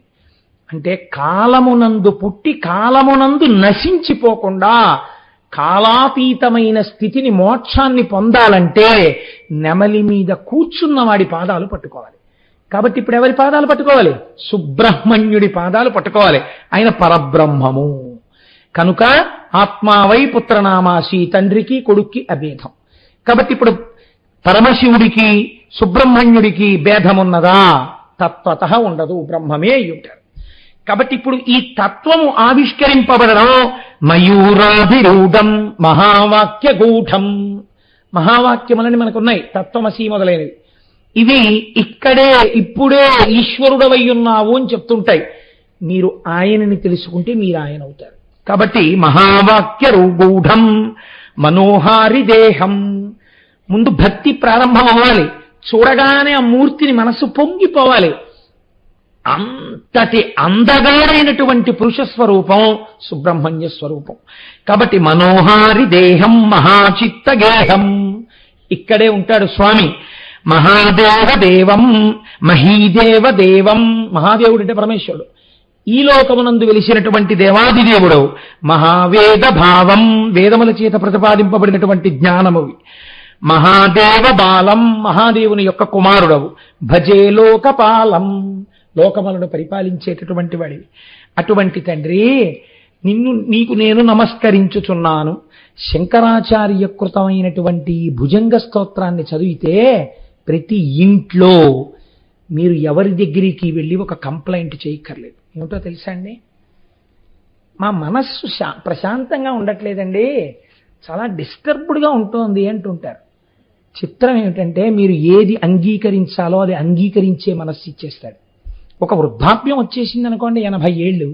80 ఏళ్ళు వచ్చిన తర్వాత నాకు అదేంటే నవకాయ పిండి వంటలతో భోజనం చేసేస్తే జీర్ణం అయిపోవాలంటే అని కోరుకోకూడదు. అప్పుడు ఏ జ్ఞానం కలుగుతుందంటే 80 ఏళ్ళకి ఇంకా ఎందుకు జీర్ణం అవుతుంది? శరీరం పెద్దదైపోతుంది కాబట్టి చక్కగా సాత్వికమైన ఆహారం తీసుకుందాం అన్న భావం కలుగుతుంది. ఇప్పుడు మీ మనస్సుకు పట్టిన మాలిన్యం వదిలిపోయిందా లేదా? దాన్ని మీరు ఆ కోణంలో అర్థం చేసుకోవాలి. అంతేగాని అలా స్తోత్రం చేసేస్తే అండి నేను నవకాయ పిండి వంటలతో రోజు తినేయగలనా, లేకపోతే తరవాణి అన్నం తినేసినా అరిగిపోతుందా, ఇలాంటి ప్రశ్నలు అడగకూడదు. కాబట్టి ఇప్పుడు ఏమైంది? యథాభ్యస్తరంగాలయం యాంతి తుంగా తథైవ పదసన్నిధౌ సేవ్యమానే ఇతీవోర్ని పంక్తి నృణాం దర్శయంతం సదా భావహేహృత్సరోజే గుహంతం. శంకర్లు అంటున్నారు, స్వామి కింద సముద్రం ఉందే ఈ తిరుచెందూరులో, ఈ సముద్ర కెరటములు సముద్రంలోంచి బయలుదేరుతాయి. బయలుదేరిన ఈ కెరటం విరిగిపోయి కూడా ప్రయాణం చేస్తుంది. ప్రయాణించిన కెరటమునకు ఆ ప్రయాణము అంతమైపోయి మళ్ళీ సముద్రంలోకి వెళ్ళి ప్రశాంతపడిపోయేది ఎప్పుడు? సముద్రపు టొడ్డు తగిలినప్పుడు. ఆ ఒడ్డునున్న కొండ మీద ఉన్నదెవరు? నువ్వు. సముద్రములో పుట్టిన కెరటము సముద్రములో పెరిగి సముద్రములో విరిగి భూమి వరకు వచ్చి ఒడ్డుకు తగిలి సముద్రంలోకి వెళ్ళిపోయినప్పుడు తాను మళ్ళీ సముద్రమై ప్రశాంతపడినట్టు తిరుచెందూరులో నిన్ను చూసి నిన్ను స్తోత్రం చేసిన వాడికి మనస్సులో ఏ అలజడులున్నాయో అవి ఒడ్డుకి చేరినట్టే సముద్రపు గాంభీర్యమును పొందుతాడు. కానీ ఇంకా మళ్ళీ మనస్సులో అలజడిగా ఉందన్నమాట వాడి నోటి వెంట రాదు. అంతటి శక్తి తిరుచెందూరు క్షేత్రమునకు ఉన్నది. చిత్రం ఏమిటో తెలుసా అండి? శంకరాచార్యుల వారి జీవితంలో ఎన్నడూ జరగనటువంటి సంఘటన ఒకటి జరిగింది అక్కడ. ఆయన ఆత్మలింగాలయులు తీసుకొచ్చారు. ఈ జాతికి సౌందర్య లహరినిచ్చారు. ఈ జాతికి ప్రస్థానత్రయానికి వ్యాఖ్యానం ఇచ్చారు. ఆయన చెయ్యని స్తోత్రం లేదు, ఆయన వెయ్యని చక్రం లేదు. అంతటి మహాపురుషుడు సుబ్రహ్మణ్యుణ్ణి కౌగిలించుకుని ఈ శ్లోకం చెప్పాలా? ఏమిటా శ్లోకం? అహం సర్వదా దుఃఖ భారావసన్నో. స్వామి, నేను చాలా దుఃఖభారంతో బడలిపోయాను. ఆయన సుబ్రహ్మణ్యుడు కౌగిలించుకోనే శంకరాచార్యుల వారి మనస్సులో కదిలిన భావన ఏమిటో తెలుసా అండి? నన్ను కౌగిలించుకున్నాడు, నేను ఈ ఆనందం పొందేస్తాను. నేను ఎప్పుడూ సంతోషంతో ఉండేవాడిని అహం బ్రహ్మాస్మి స్థాయిలో. కానీ లోకమంతా సంసారంలో ఉన్న వాళ్ళు అనేక బాధలతో ఉన్నారు, దుఃఖాల్లో ఉన్నారు. వాళ్ళ బాధలు పోయేటట్టుగా నా ఒడిలో కూర్చుని నన్ను గట్టిగా కౌగిలించుకున్నటువంటి సుబ్రహ్మణ్యుడు ఆయన ఇలా కౌగిలించుకుంటే ఆయన చెవి ఎక్కడికి వస్తుందండి? కౌగిలించుకున్నప్పుడు ఇలా భుజం మీదకి తలపెట్టి కౌగిలించుకుంటే సుబ్రహ్మణ్యుడి చెవు శంకరుల నోటి దగ్గరికి వచ్చింది. ఆయన చెవులో లోకం మాట నేను వెయ్యాలి. వేస్తే ఆయన గుర్తు పెట్టుకుని వీళ్ళందరినీ కాపాడాలి నా తండ్రి. మనందరి తరపున శంకరులు చేశారు భుజంగం. మనం ఏమిచ్చి ఆయన రుణం తీర్చుకుంటాం? జగద్గురు శంకరులకి నమస్కరించని బ్రతుకొక బ్రతుకండి. వైశాఖ శుక్ల పంచమి నాడు శంకరాచార్య స్వామి దర్శనం చెయ్యని జన్మాది. మన అదృష్టం కాకినాడలో మనకు అంత గొప్ప దేవాలయం వచ్చింది. మహానుభావుడు సత్యనారాయణ రెడ్డి గారు కట్టించారు. కనుక శంకరులు అంటున్నారు, అహం సర్వదా దుఃఖ భారావసన్నో భవాం దీన బంధుస్వధన్యం నయాచే భవద్భక్తి రోధం సదా క్లుప్త బాధం మమాధిం ధృతం నాశయో మాసు తత్వం. ఓ ఉమాసుతుడా, ఓ సుబ్రహ్మణ్యుడా, ఇన్ని దుఃఖాల్లో ఉన్నానో తెలుసా? ఈ దుఃఖాలు లోపల ఉండడం వల్ల నేను నీ వంక చూడలేకపోతున్నాను, నిన్ను స్తోత్రం చెయ్యలేకపోతున్నాను. ఈశ్వరా, నా దుఃఖములను పరిమార్చి నేను సంతోషంగా ఉండేటట్టు చెయ్యి. అందుకే జన్మాంతరములుగా ఎక్కడైనా దోషం జరిగితే ఎన్ని మహాపాపాలు కట్టి కుడిపి ఏడిపిస్తాయో శంకరాచార్యులు వారు లిస్టు చెప్పారు. అపస్మార కుష్టాక్షయార్ష ప్రమేహ జ్వరాన్మోద గుల్మాది రోగా మహాంత్వా పిశాచాశ్చ సర్వే భవత్వత్రభూతిం విలోక్య క్షణాతారకారే ద్రవంతి. స్వామి, నాకు ముందు నా వంశంలో పుట్టిన వాళ్ళు ఎవరు దోషభూయిష్టమైన నడుబడి ఉన్నారో నాకు తెలియదు. దానివల్ల అపస్మార మూర్ఛ వ్యాధి వస్తోంది, కుష్టు వ్యాధి వస్తోంది, క్షయ ఊపిరితిత్తులకి క్షయ వ్యాధి వస్తోంది, మేహ అపారమైనటువంటి మేహం లోపల పుడుతోంది, జ్వరాన్ అస్తమానం జ్వరమే, అస్తమానం ఏదో తలపోటు, అస్తమానం బాధ, అస్తమానం నిమ్ముకుంటూ ఉండడం శరీరం, ఉన్మాద పిచ్చెక్కుతూ ఉండడం, గుల్మాది భంగధర వ్యాధి వంటి వ్యాధులు వచ్చి శరీరం యొక్క అధోభాగం నుంచి నెత్తురు వరదలుగా కారిపోతూ ఉండడం, రోగామహంత. ఇలాంటి రోగాలన్నీ ఎందుకు వస్తున్నాయి? ఎందుకు ఇచ్చావు ఈశ్వరా మాకు? ఎవరో చేసిన పాపం ఆ వంశాన్నంతటినీ కట్టి కుడిపుతోంది.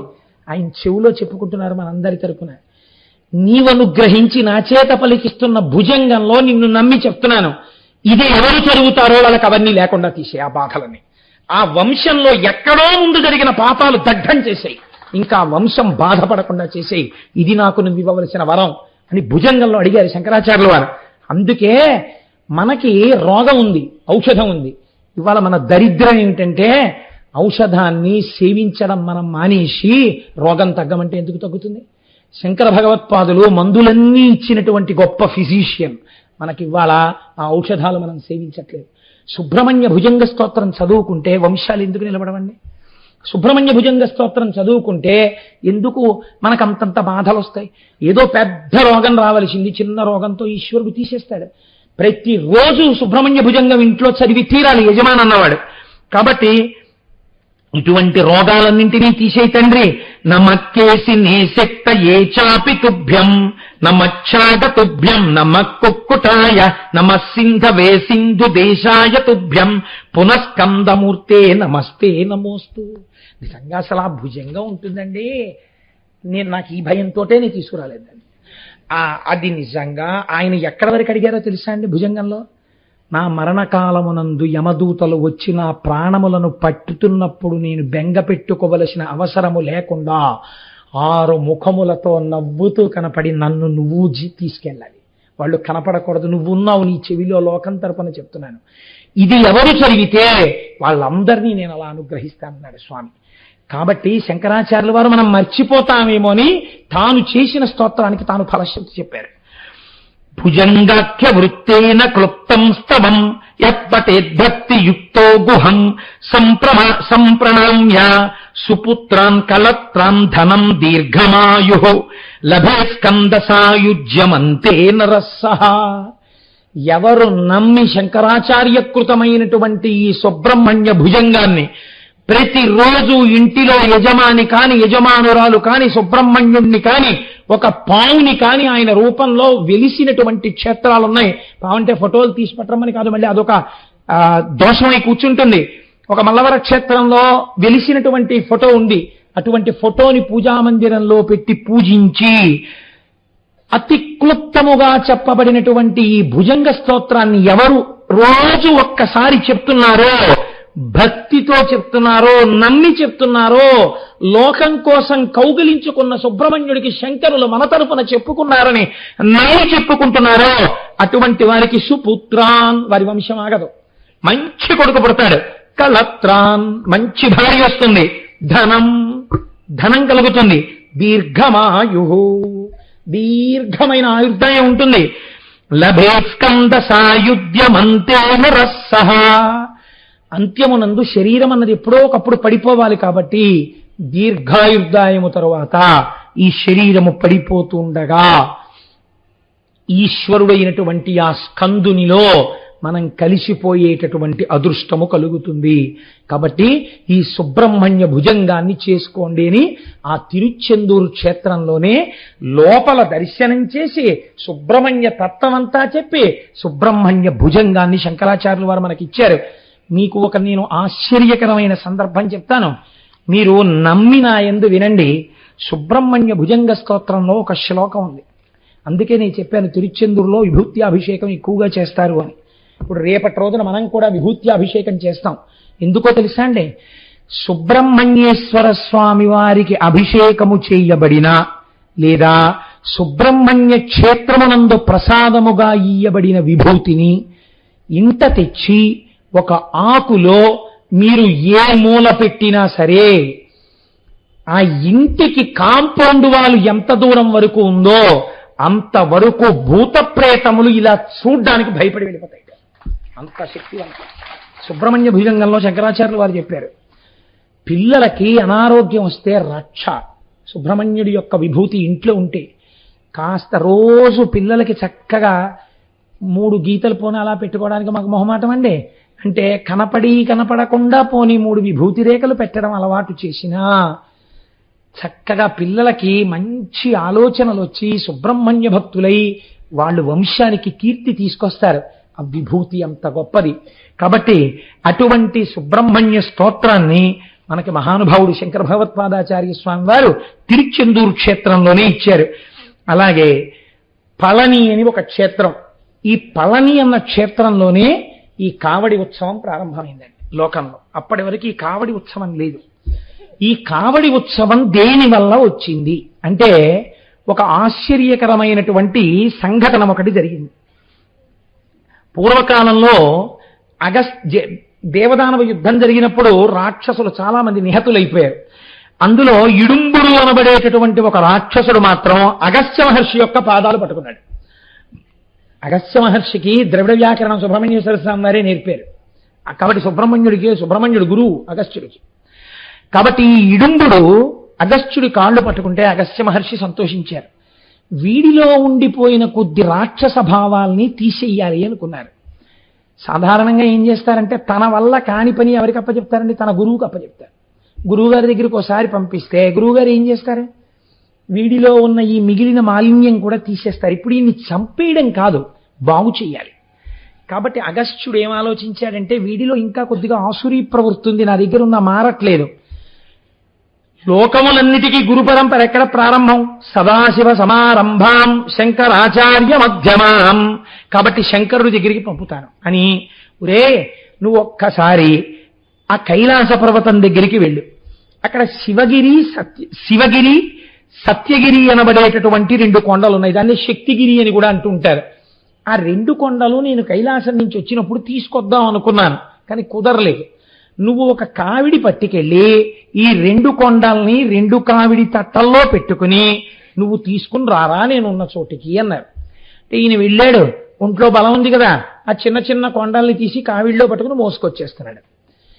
ఇప్పుడు మధ్యలో ఉన్నాళ్లే, మా అబ్బాయి చాలి విషయం చూడడానికి వాడు నేర్పేస్తాడు అనుకున్నాడు శంకరుడు. ఇప్పుడు ఈయన మధ్యలో ఉన్నారు. ఎవరున్నారు? సుబ్రహ్మణ్యుడు ఉన్నాడు పళని క్షేత్రంలో. చిన్న పిల్లవాడి రూపంలో కొండ మీద నించున్నాడు ఆయన. ఈ ఇడుంబుడు ఖచ్చితంగా అక్కడ దాకా రాగానే ఆయాసం వచ్చింది. ఆయన ఉట్టెక్కడ కిందకి దింపి ఆ కావిడెక్కడ దింపి కాసేపు సేద తీరాడు. సేద తీరిన తర్వాత కావిడి ఎత్తుకునేటప్పుడు గమ్మత్తు ఉంటుంది. అంటే సుబ్రహ్మణ్య కావిడి గమ్మత్తుగా ఉంటుంది అనుకోండి. ఆ కావిడి ఎత్తుకుని భుజం మీద పెట్టుకోరు, వంగి భుజం కింద కావిడి బద్ద పెట్టుకుంటారు, పెట్టుకుని పైకెత్తుతారు కదండి. మీరు ఎప్పుడైనా గమనించండి కావిడి ఎత్తే వాళ్ళని. అంతేగాని ఇలా ఎత్తేసి ఏదో ఇలా పెట్టుకోరు దాన్ని. తానే వంగుతాడు, వంగి భుజాన్ని కావిడి బద్ద కింద పెట్టి అలా ఎత్తేస్తాడు. ఎత్తిన తర్వాత నడవడం ఏం చేస్తాడంటే చెయ్యి తీసేసిన సమానంగా బరువు అటు ఇటు సరిపోవడానికి ఇలా ఇలా ఒకసారి భుజానికి సర్దుతాడు. ఆ బరువు సరిపోయింది అన్న తర్వాత ఇంకా నడిచేస్తాడు. ఆ ఊగుతూ తట్టలు వెళ్ళిపోతాయి. ఆయన కూడా అలాగే వంగి ఇవన్నీ చూస్తుంటారేంటండి మీరు అనుకోకండి. కాబట్టి ఆ కావిడి భుజం కింద పెట్టుకుని ఆయన ఎత్తబోయాడు. ఒకవైపు లేస్తోంది, ఒకవైపు లేవట్లేదు. ఎలా? ఇటు లేస్తే అటు లేవదు, అటు లేస్తే ఇటు లేవదు. ఈ కావిడి సర్దుకోవట్లేదు భుజం మీదకి. ఇలా వంగున కావిడి సర్దుతుంటే ఇంకా గోడని పెడుతుంది. కాసేపటికి విసుక్కుని ఏమిట్రా ఈ కావిడి ఇంతసేపు తెచ్చాను ఇక్కడ లేవట్లేదు ఏమిటిది, ఇలా పట్టుకుంటోంది ఏమిటి అనుకుని ఆ కావిడి బద్ద వదిలేసి భుజం మీద తువ్వాలు తీసి దులిపి ఆలోచిస్తూ ఇలా చూశాడు. ఎదురుగుండా కొండ మీద ఈ పిల్లాడు పక పక పక పక నవ్వుతున్నాడు. ఈయనకి ఎక్కడ లేని కోపం వచ్చింది. ఇదే రాక్షస ప్రవృత్తి అంటే. పిల్లాడేదో నవ్వుకుంటున్నాడంటే అయిపోయింది కదండి. ఎరా నన్ను చూసి నవ్వుతున్నావా, ఏం పిచ్చి పిచ్చి వేషాలు వేస్తున్నావా, నేను ఈ కావిడ ఎత్తలేని అనుకుంటున్నావా, కైలాసం నుంచి పట్టుకొచ్చాను ఏమిటా వెర్రి నవ్వు అన్నాడు. ఆయన ఇంకా నవ్వాడు. నీ సంగతి చెప్తానుండే నా తువ్వాలు తీసి నడుముకి కట్టుకుని నిన్ను చంపేస్తాను ఇవ్వాలన్నా కొండ మీదగా పరిగెత్తాడు. పరిగెత్తి తెలిసి పరిగెత్తాడో తెలియక పరిగెత్తాడో పాదచారి అయి పరిగెత్తాడు. పళని కొండ మీదకి వెళ్ళాడు. సుబ్రహ్మణ్యేశ్వర స్వామి వారితో యుద్ధం చేశాడు. యుద్ధం చేసిన తర్వాత 4 గుద్దులు గుద్దేటప్పటికి పడిపోయి ప్రాణం వదిలేస్తున్నాడు. అప్పుడు తెలిసింది వీడు పిల్లవాడు కాడురా, వీడు పరబ్రహ్మం, మా గురువుకి గురువు, సామాన్యుడు కాదు, ఈశ్వరపుత్రుడు, సాక్షాత్ ఈశ్వరుడు. ఇప్పుడు ప్రార్థన చేశాడు. ఈశ్వరా తెలుసుకోలేకపోయాను, కానీ మీ చేతి గుద్దులు తిన్నాను, నాకు ఒక్క వరం ఇవ్వండి అన్నాడు. ఏం కావాలి అడిగన్నారు ఆయన. అంటే ఆయన అన్నారు, నేను ఈ క్షేత్రంలో మొదటి దర్శనం నాకు మీరు కటాక్షించాలి, నన్ను దర్శించి మిమ్మల్ని దర్శిస్తూ ఉంటారు. 2 ఇంకొక వరం మీరు ఇవ్వాలన్నాడు. ఏమిటన్నారు? ఈ పళని కొండ కిందే కదా నేను కావిడి ఎత్తలేకపోయాను, ఆ కావిడే కదా మిమ్మల్ని చేరడానికి నాకు మార్గమైంది. ఇక ముందు లోకంలో ఎవరైనా సరే సుబ్రహ్మణ్యుణ్ణి ఏ ఆరాధన చేయకపోయినా ఒక్కసారి కావిడి పాలతో, పెరుగుతో, విభూతితో, పువ్వులతో, తేనెతో, నేతితో భుజం మీద పెట్టుకుని మేము సుబ్రహ్మణ్యుడి దగ్గరికి వెళ్ళిపోతున్నామని పాదచారులై చెప్పులు విప్పి ఆ కావిడి పట్టుకుని నీ గుడికొస్తే అటువంటి వాళ్ళు సుబ్రహ్మణ్యారాధన శాస్త్రంలో ఎన్ని రకాలుగా చెయ్యాలని చెప్పబడిందో అంత ఆరాధన చేసేసిన ఫలితం వాళ్ళకి ఇచ్చేసేయాలన్నాడు. తప్పకుండా ఇచ్చేశానన్నాడు. అప్పటి నుంచి ఇప్పటి వరకు కావిళ్ళెత్తి తమిళ దేశం వాళ్ళు సుబ్రహ్మణ్యుణ్ణి తమ దైవం చేసేసుకున్నారు. రేపు సూర్యాస్తమయం అవనివ్వండి, ఎల్లుండి మనం స్వామిని తెచ్చేసుకుంటాం. కాబట్టి 200 కావిళ్ళు మనం ఎత్తేస్తాం ఎల్లుండి.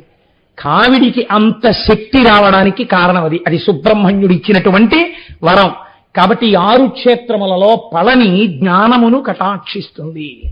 జ్ఞానమీయగలిగిన క్షేత్రము పళని. కావిడి ఉత్సవము ప్రారంభమైన క్షేత్రము. అబ్బో, స్వామిమలై అని వేరొక క్షేత్రం, అది తంజావూరుకి దగ్గరలో ఉంది.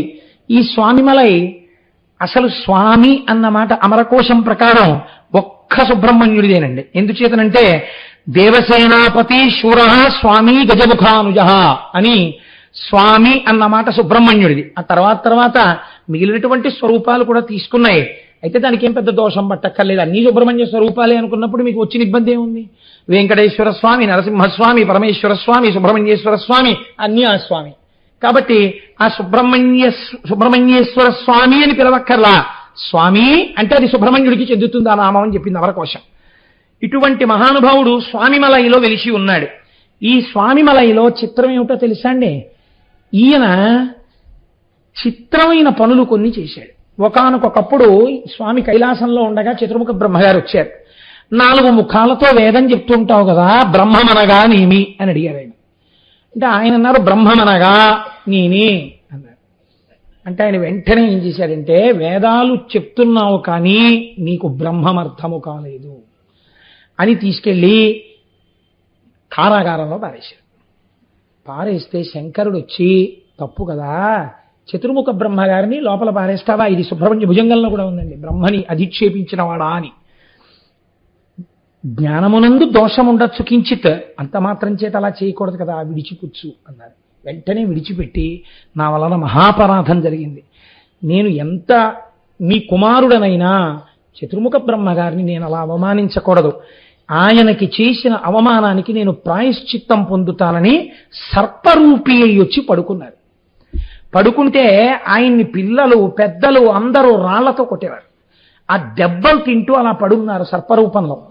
ఆ రూపంలో పడి ఉంటే పార్వతీదేవికి తెలిసి షష్ఠీవ్రతం చేయించింది. అందుకే షష్ఠీవ్రతం చేస్తే సుబ్రహ్మణ్యానుగ్రహం కలుగుతుంది. షష్ఠీవ్రతం చేయిస్తే మళ్ళీ నా పాపం పోయిందని ఆయన మళ్ళీ వచ్చి తేజోమూర్తిగా సుబ్రహ్మణ్యుడిగా కూర్చున్నారని. 3 ఒకానొక సమయంలో శంకరుడికి ప్రణవానికి సంబంధించినటువంటి ఉపదేశం చేశారు స్వామిగా. ఇది చిత్రంగా ఉంటుంది. శంకరుడు సమస్త జ్ఞానమునకు ఆలవాలము. అటువంటి వాడికి కొడుకు ఉపదేశం చేయడం ఏమిటండి? దాన్ని మీరు కొంచెం జాగ్రత్తగా అర్థం చేసుకోవాలి. ఉదాహరణకి నేను ఎప్పుడో నాకు తెలుసున్న 2 ముక్కలు ఉపన్యాసం చెప్తున్నాను అనుకోండి. నేను చదువుకున్న దానికన్నా తెలుగు కానీ సంస్కృతం కానీ ఓ పుస్తకం కానీ పురాణం కానీ మా అబ్బాయికి ప్రవేశం లేకుండా ఏ ఇంజనీరింగో చదువుకుంటున్నాడు అనుకోండి. ఒకానొక నాడు అనుకోకుండా నేను మాట్లాడుతున్నప్పుడు వాడు నాతో మాట్లాడుతూ ఇంట్లో, నాన్నగారండి నేను ఎన్నోసార్లు మీరు రామాయణం చెప్తున్నప్పుడు లంక యొక్క రాజద్వారము వద్ద లంకయే నిలబడి ఉంటుంది, లంకిని అంటుంటాం కదండి, అన్నదానికి మీరు ఇలా సమన్వయం చేసి చెప్తూ ఉంటారు కదా సాధారణంగా, దానికన్నా మీరు ఆలోచించండి, ఇలా చెప్తే ఇంకా బాగుంటుంది కదా అని అన్నాడు అనుకోండి. నేను ఆశ్చర్యపోయి, ఉరేసం నాకు ఇలాంటి ఆలోచన రాలేదు ఎప్పుడు. సుబ్రహ్మణ్యం గారే వచ్చారు సభకి, కాబట్టి నీకు ఇటువంటి ఆలోచన ఎలా వచ్చిందిరా, చాలా గొప్పగా చెప్పావు ఈ అర్థాన్ని. ఇది నిజంగా నీవు నాకన్నా ఈ విషయంలో ఎక్కువే ఆలోచించి చెప్పావు, నాకన్నా నువ్వే తెలివైన వాడివి, నీ దగ్గర నేను ఈ విషయం తెలుసుకుని సభలో చెప్తాను రేపటి నుంచి అన్నాడు అనుకోండి. ఇప్పుడు సన్మానం ఎవరికి జరిగినట్టో తెలుసా అండి? కొడుక్కి కాదు, తండ్రికి. ఎందుకో తెలుసా? మహాజ్ఞాని అయిన తండ్రి, లోకమునకంతటికీ బోధ చేసే తండ్రి ఓడిపోవడం అంటూ జరిగితే ఎక్కడ ఓడిపోవాలనుకుంటాడంటే కొడుకు చేతిలో ఓడిపోవాలనుకుంటాడు. కొడుకు చేతిలో ఓడిపోయాడు అనుకోండి, పుత్రాది చేత్ పరాజయం. కొడుకు చేతిలో ఓడిపోతే పూంకిపోతాట, అబ్బా నాకన్నా ప్రాజ్ఞుడయ్యాడురా కొడుకు అని. సుబ్రహ్మణ్యుడు ప్రాజ్ఞుడై తండ్రిని సంతోషపెట్టాడు, అంతేకాని తండ్రికి తెలియనివన్నీ శివుడికి చెప్పాడు, శివుడికి తెలియదు, కింద కూర్చున్నాడు, ఆయన పైన కూర్చున్నాడు, నేను చెప్తాను కింద కూర్చో అన్నాడు. ఇలాంటి మాటలు చెప్పకూడదు. అసలు శాస్త్రమునందున్నటువంటి భావన అది. కాబట్టి పుత్రాదిచ్ఛేత్ పరాజయం, ఈశ్వరుడు సుబ్రహ్మణ్యుడి దగ్గర ప్రణవము యొక్క అర్థాన్ని అంత గొప్పగా చెప్పావురా అని విని సంతోషించి, ఈ భావన నాకు కలగలేదు కనుక నీ వలన ఇవ్వాల నేను కొత్త సత్కారమును పొందినానని సంతోషించినాడు. కాబట్టి అది స్వామిమలై క్షేత్రము. తిరుత్తణి, ఇది తిరుపతికి చాలా దగ్గరలో ఉన్నటువంటి క్షేత్రం. ఈ తిరుత్తణి క్షేత్రం అబౌట్ 60 కిలోమీటర్స్ ఉంటుందేమో అక్కడికి. ఈ తిరుత్తణి చాలా గొప్ప క్షేత్రాలలో ఒకటి. ఇక్కడ తారకాసుర సంహారం చేసేసిన తరువాత స్వామి కూర్చుని కొంతసేపు విశ్రాంతి తీసుకున్నారు. ఆయన చాలా విశ్రాంతిగా కూర్చున్న క్షేత్రము. నిన్నటి రోజున మీకు నేను విజ్ఞాపన చేశాను. మహానుభావుడైనటువంటి ముత్తుస్వామి దీక్షితరికి అక్కడ కూర్చుని చేస్తున్నప్పుడే కీర్తన ఆయన వచ్చి నోట్లో పటిక పంచదార వేశారు. కాబట్టి అనేక విధాలుగా సుబ్రహ్మణ్యానుగ్రహము ప్రసరించేటటువంటి క్షేత్రము తిరుత్తని. కాబట్టి తిరుత్తని ఒకటి ఆయన విశ్రాంతి ఆయన రాక్షసులందరూ అక్కడికి చేరిపోయారని చూడండి. కర్రంతా పుచ్చిపోయింది అనుకోండి, ఇంకా దులపడం అవసరం అనుకుంటే ఏం చేస్తాం? అగ్నిహోత్రంలో బారేస్తాం. ఒకానొకప్పుడు క్రౌంచ పర్వతాన్ని అంతటిని రాక్షసులు పట్టేశారు. ఏం చెయ్యాలనుకున్నారు? క్రౌంచ పర్వతాన్ని భేదించేశారు ఆయన. క్రౌంచ సురేంద్ర పరిఖండన శక్తి శూల పాశా దిశస్త్ర పరిమండిత దివ్యపాణి అంటాం. ఆయన చేతిలో అమ్మవారు శక్తి రూపంగా ఉంటుంది. రాక్షస సంహారం నుంచి ఇక్కడ మంచి గుణాల వరకు, మీరు తిన్నది జీర్ణం అవ్వడం దగ్గర నుంచి మీరు చేసే పనులకు కావలసిన శక్తి వరకు సుబ్రహ్మణ్యుడి చేతిలో శూలము ద్వారా మీకు అనుగ్రహింపబడుతుంది. కాబట్టి ఆ చేతిలో ఉన్న శూలం అంత గొప్పది. సుబ్రహ్మణ్య భుజంగంలో శంకరాచార్యుల వారు ప్రత్యేకంగా శూలం మీద కొన్ని పాదాలు రచించారు. కనుక ఆ తిరుత్తని అంత గొప్ప క్షేత్రం. అలగర్కోయల్ అది ఒక క్షేత్రం. అది అక్కడ క్రీడాస్థలము. సాక్షాత్తుగా స్వామి చిన్నతనంలో అంటే మీరు ఒకటి అనుకోండి, సుబ్రహ్మణ్యుడి చిన్నతనంలో అలా పిల్లలతో ఆడుకుని ఉంటే ఆయనకి జ్ఞాని కాడా అండి అప్పుడు? తర్వాత ఎప్పుడైనా జ్ఞానం వచ్చిందా అని ఒక అనుమానం వస్తుంది. మీరు ఒక్కటి గుర్తుపెట్టుకోండి, రమణ మహర్షి దర్శనం కోసమని చాలామంది పెద్దలు కలిసి వెళ్ళారు. ఒకసారి వెళ్ళి వాళ్ళందరూ ఏదో పళ్ళబొట్టలు అవి ఇవి స్వీట్లు అన్నీ పట్టుకుని రమణ మహర్షి దగ్గరికి ఎడుతుంటే చూశారు. కొండ ఎక్కుతున్నప్పుడు ఓహో వీళ్ళు మన దగ్గరికే వచ్చేస్తున్నారేమో అనుకున్నారు. వాళ్ళు వచ్చి ఆ రమణ మహర్షి కనపడితే ఇవన్నీ ఇచ్చేసి ఏముందండి ఇంకక్కడి నుంచి మొదలు పెడతారు. నేను ఫలానా అండి, ఫలానా వాళ్ళ అబ్బాయినండి, ఫలానా వాళ్ళ మనవండి, మాకు ఎంత ఉందండి, మాకు అంత ఉందండి, మీకు అరకిలో స్వీట్లు ఎట్టుకొచ్చామండి, ఎవడు వింటాడు ఎల్లరంతా. కాబట్టి రమణ మహర్షి దగ్గరికి వచ్చి అడిగారు, అయ్యా ఇక్కడ రమణ మహర్షి అంటే ఎవరండి అని అడిగారు. ఏమో నాకు తెలియదు అలా పోతాడు అన్నారు. వాళ్ళు చాలాసేపు చూశారు. ఈయన ఏం చేస్తున్నారు అనుకున్నారు మీరు? పిల్లలతో గోళికాయలు ఆడుకుంటున్నారు కొండ మీద. ఆడుకుంటుంటే పాపం కూరలవ్వ అనుకుంటాను, నాకు గుర్తున్నంత వరకు ఆవిడ ఆకుకూరలు తెచ్చేది. ఆవిడ పైకి వచ్చి ఇక్కడికి ఎవరి కోసం కూర్చున్నారయ్యా అని అడిగింది. ఆవిడ అడిగితే రమణ మహర్షి కోసం కూర్చున్నాం అన్నారు. ఆయనేగా గోచి పెట్టుకున్న ఆయన అంది ఆవిడ. మరి అదేంటి ఆయన అడిగితే అలా పోయాడు అన్నాడు అని. ఆయన అలాగే చెప్తారు మాట్లాడండి. అప్పుడు వెళ్ళి అదేమిటండి భగవంతుని అలా అన్నారు, మీ దర్శనానికి వచ్చాం, ఇదిగోనండి ఇవన్నీ తెచ్చాం, ఈ లడ్లు తెచ్చాం, ఈ స్వీట్లు తెచ్చాం, ఈ పళ్ళు తెచ్చాం, మీకు డబ్బు తెచ్చాం, మళ్ళీ మొదలు నాకెందుకయా ఇవన్నీ అని. కాబట్టి బ్రహ్మజ్ఞాని అయినటువంటి వాడి యొక్క స్థితి ఎలా ఉంటుందంటే ఒక బాలుడు ఎలా ప్రవర్తిస్తాడో అలా ప్రవర్తిస్తాడు. గోళికాయలు ఆడుకుంటూ లేకపోతే కోతులతో సరదాగా గడుపుతూ ఆయన అలా ఉండేవారు. కాబట్టి పుట్టుకతో బ్రహ్మజ్ఞాని అయిన సుబ్రహ్మణ్యుడు ఒకరికి ఆయన చేష్టితములకు అందకుండా ఆడుకున్న కొండ అలగర్కోయల్. అంటే ఇప్పుడు ఏమైంది? ఆ కొండ ప్రతి చోటు స్వామి పాద స్పర్శ చేత పునీతమైపోయింది. అటువంటి అలగర్కోయిల్ అనబడేటటువంటి క్రీడాస్థలం మనకి ప్రత్యేకించి ఆంధ్రదేశంలో ఒకటి విజయవాడలో ఇంద్రకీలాద్రి మీద సుబ్రహ్మణ్యేశ్వరుడు ఉన్నాడు. మనకి వచ్చిన ప్రారంభం ఏమిటంటే మనం ఎక్కడికి వెడితే అక్కడ ప్రధానమూర్తి ఎవరో ఆయన్ని చూసి వెళ్ళిపోతుంటాం. అసలు ఫలితమే తగ్గిపోతుంది. విజయవాడ వెళ్ళారనుకోండి, కనకదుర్గమ్మ గుళ్ళోకి వెళ్ళడం అంతే, బయటకు వచ్చేయడం. అసలు అలా వెళ్ళకూడదు, అన్నీ చూసి రావాలి. ప్రధానంగా చూడవలసిన దానిలో సుబ్రహ్మణ్యేశ్వరుని యొక్క గుడి ఒకటి చూడాలి. మీకు నేను ఒక శరన్నవరాత్రుల్లో కూడా చెప్పాను, గత సంవత్సరం కాక ఆ క్రిందటి సంవత్సరం ఆ సుబ్రహ్మణ్యుడి గుడిలో ఏం జరిగిందో తెలుసా అండి? శరన్నవరాత్రులు జరుగుతుండగా అందరూ కూర్చుని ఉండగా పైకి కొండ శిఖరం ఉంటుంది, ఆ పక్కన కొండ శిఖరం నుంచి ఇంతలా పాము ఒకటి చుట్టుకుని కింద పడింది భక్తుల మధ్యలో. అది కదలకుండా లోపల గుడిలో సుబ్రహ్మణ్యుడు ఉన్నాడు, ఎదురుగుండా పడింది జనం మధ్యలో. అందరూ కాకావికలై లేచిపోయారు.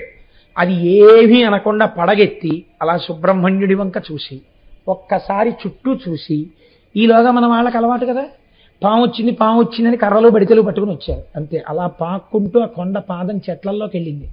ఎంత వెతికారో ఆ పాము ఇంకా కనపడలేదు. మళ్ళీ 2 ఏళ్ళయింది, ఇప్పటి వరకు రాలేదు.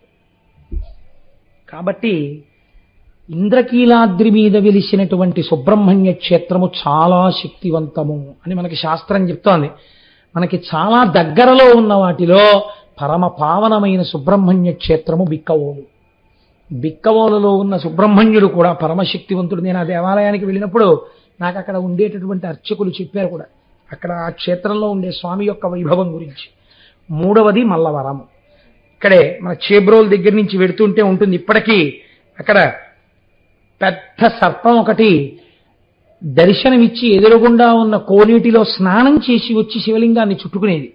ఇప్పటికీ అలా చుట్టుకుని ఉన్నట్లుగానే అక్కడ శివలింగం ప్రతిష్ఠ జరిగి ఉంటుంది. ఆ క్షేత్రం ఒకటి చాలా మహాత్యము కలిగిన క్షేత్రం. నేను ఒక సంవత్సరం అక్కడ సుబ్రహ్మణ్య షష్ఠికి వెడితే పిల్లల్ని తీసుకొచ్చి తులాభారం వేస్తున్నారు. ఈ క్షేత్రంలో పిల్లలు లేని వాళ్ళు సుబ్రహ్మణ్య షష్ఠి నాడు వెనకాతల పందిట్లో పడుకుంటారండి. కొంచెం కునుకు పట్టాక లేపుతాం. సంతానం కలగకుండా ప్రతిబంధకములుంటే ఆ కునుకు పట్టినప్పుడు తొలగిపోతాయి. పిల్లలు పుట్టరన్న వాళ్ళకి పిల్లలు పుడితే ఈ సంవత్సరం వాళ్ళు పిల్లల్ని తులాభారం వేయడానికి తీసుకొచ్చారు అని ఈ సభలో ఉన్నారో లేదో నాకు తెలియదు, కానీ ఆర్యరావు గారు నాకు చెప్పారు కూడా ఆ మల్లవర క్షేత్రంలో. కాబట్టి పరమ ప్రఖ్యాతమైనటువంటి సుబ్రహ్మణ్య క్షేత్రములలో ఆ మల్లవరం ఒకటి. ఇలా ఎన్నో చోట్ల మనకి మహానుభావుడు ఆయన వెలిసి కనపడుతుంటారు. చిత్రం ఏమిటో తెలుసా అండి? ఈ సుబ్రహ్మణ్యుడు అవతారములను స్వీకరించారు. ఇందులో చాలా ప్రధానమైన అవతారములు, ఒకటి కుమారిల భట్టు, రెండవ ఆయన జ్ఞాన సంబంధర్. జ్ఞాన సంబంధర్ గురించి నేను రేపు స్పృశిస్తాను, ఇవాళ కుదరదు. కుమారిల భట్టు చాలా ఆశ్చర్యకరమైనది. ఒకానొక సమయంలో భారతదేశాన్నంతటినీ కూడా బౌద్ధ మతం వ్యాప్తి చెందింది.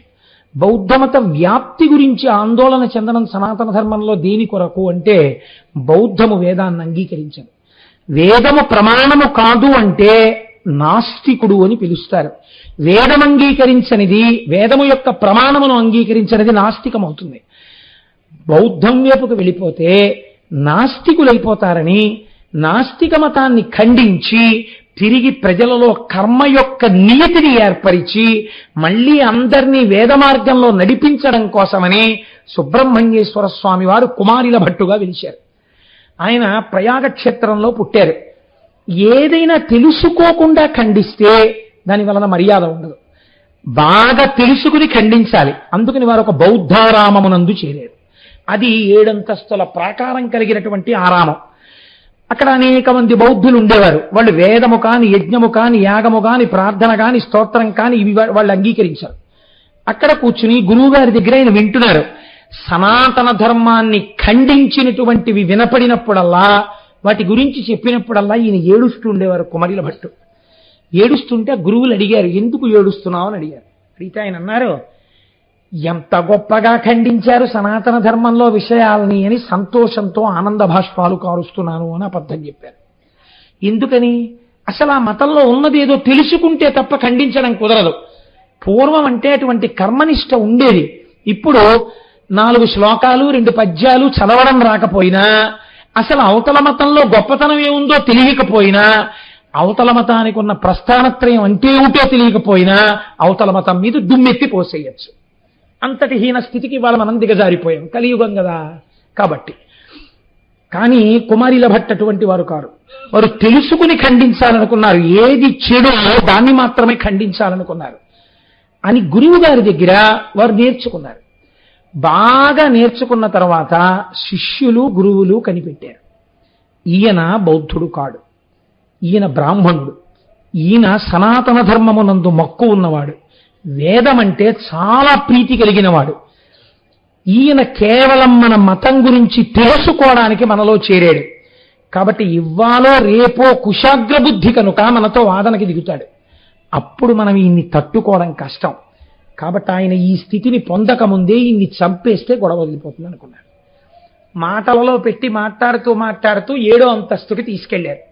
తీసుకెళ్లి ఒక కిటికీ దగ్గర నిలబెట్టి ఆయనతో మాట్లాడుతూ మిగిలిన వారు వెనక నుంచి వచ్చి ఆ 2 కాళ్ళు ఎత్తేసి ఆయన పైనుంచి కిందకి తోసేశారు. తోసేస్తే కుమారిల భట్టు ఆ 7వ అంతస్తు నుంచి కింద పడిపోతున్నారు. కింద పడిపోతూ ఆయన శ్లోకం చెప్పారు.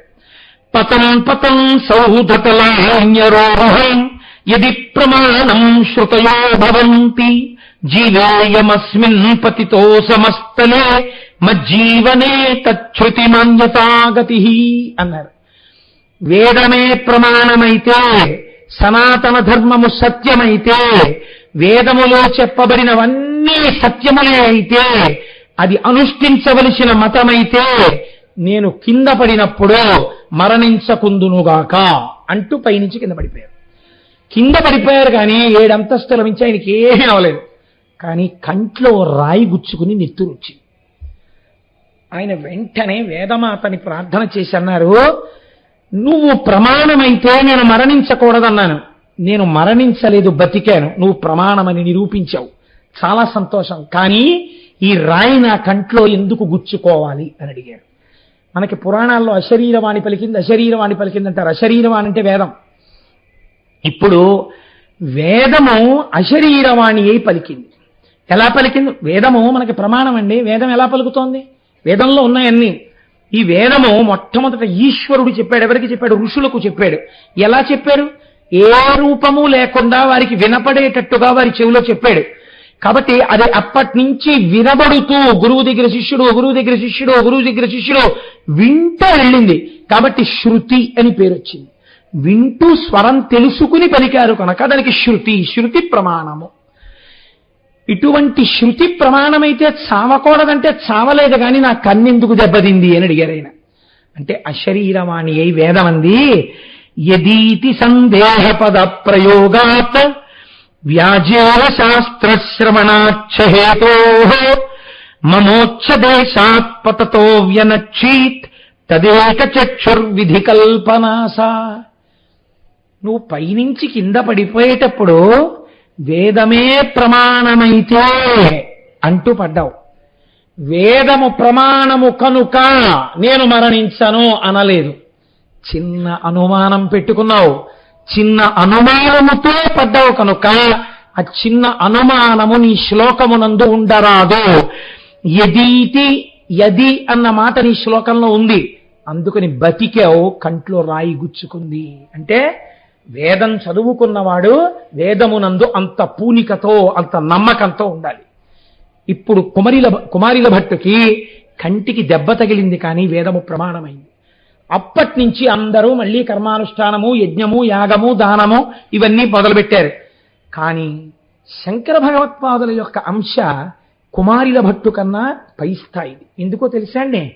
వీళ్ళకి కర్మయందు ఏమవుతుందంటే కొంచెం కోరిక ఉండడం, లేకపోతే కోరిక తీరకపోతే కోపం రావడం, ఇలాంటివి ఉంటాయి. అందుకే చూడండి, ఇంత కుమారిల భట్టు కూడా కర్మని నిలబెట్టవలసి వస్తే, ముందు కర్మ నిలబెడితే కదండి వెనక జ్ఞానం.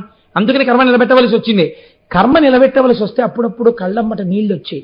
అదే శంకరాచార్యులు వారు అనుకోండి, జ్ఞానంలో ఉంటారు, బ్రహ్మజ్ఞాని. తలకాయ ఇచ్చేస్తారా అని కాపాలు అడిగితే తీసుకుపోంటారు. అందుకే బ్రహ్మజ్ఞాని స్థాయి ఈశ్వరుడు కూడా పొంగిపోతాడు. బ్రహ్మజ్ఞాని కన్నా గొప్ప స్థాయి ఇంకా సనాతన ధర్మమునందు లేదు. కాబట్టి ఇప్పుడు ఏమైంది?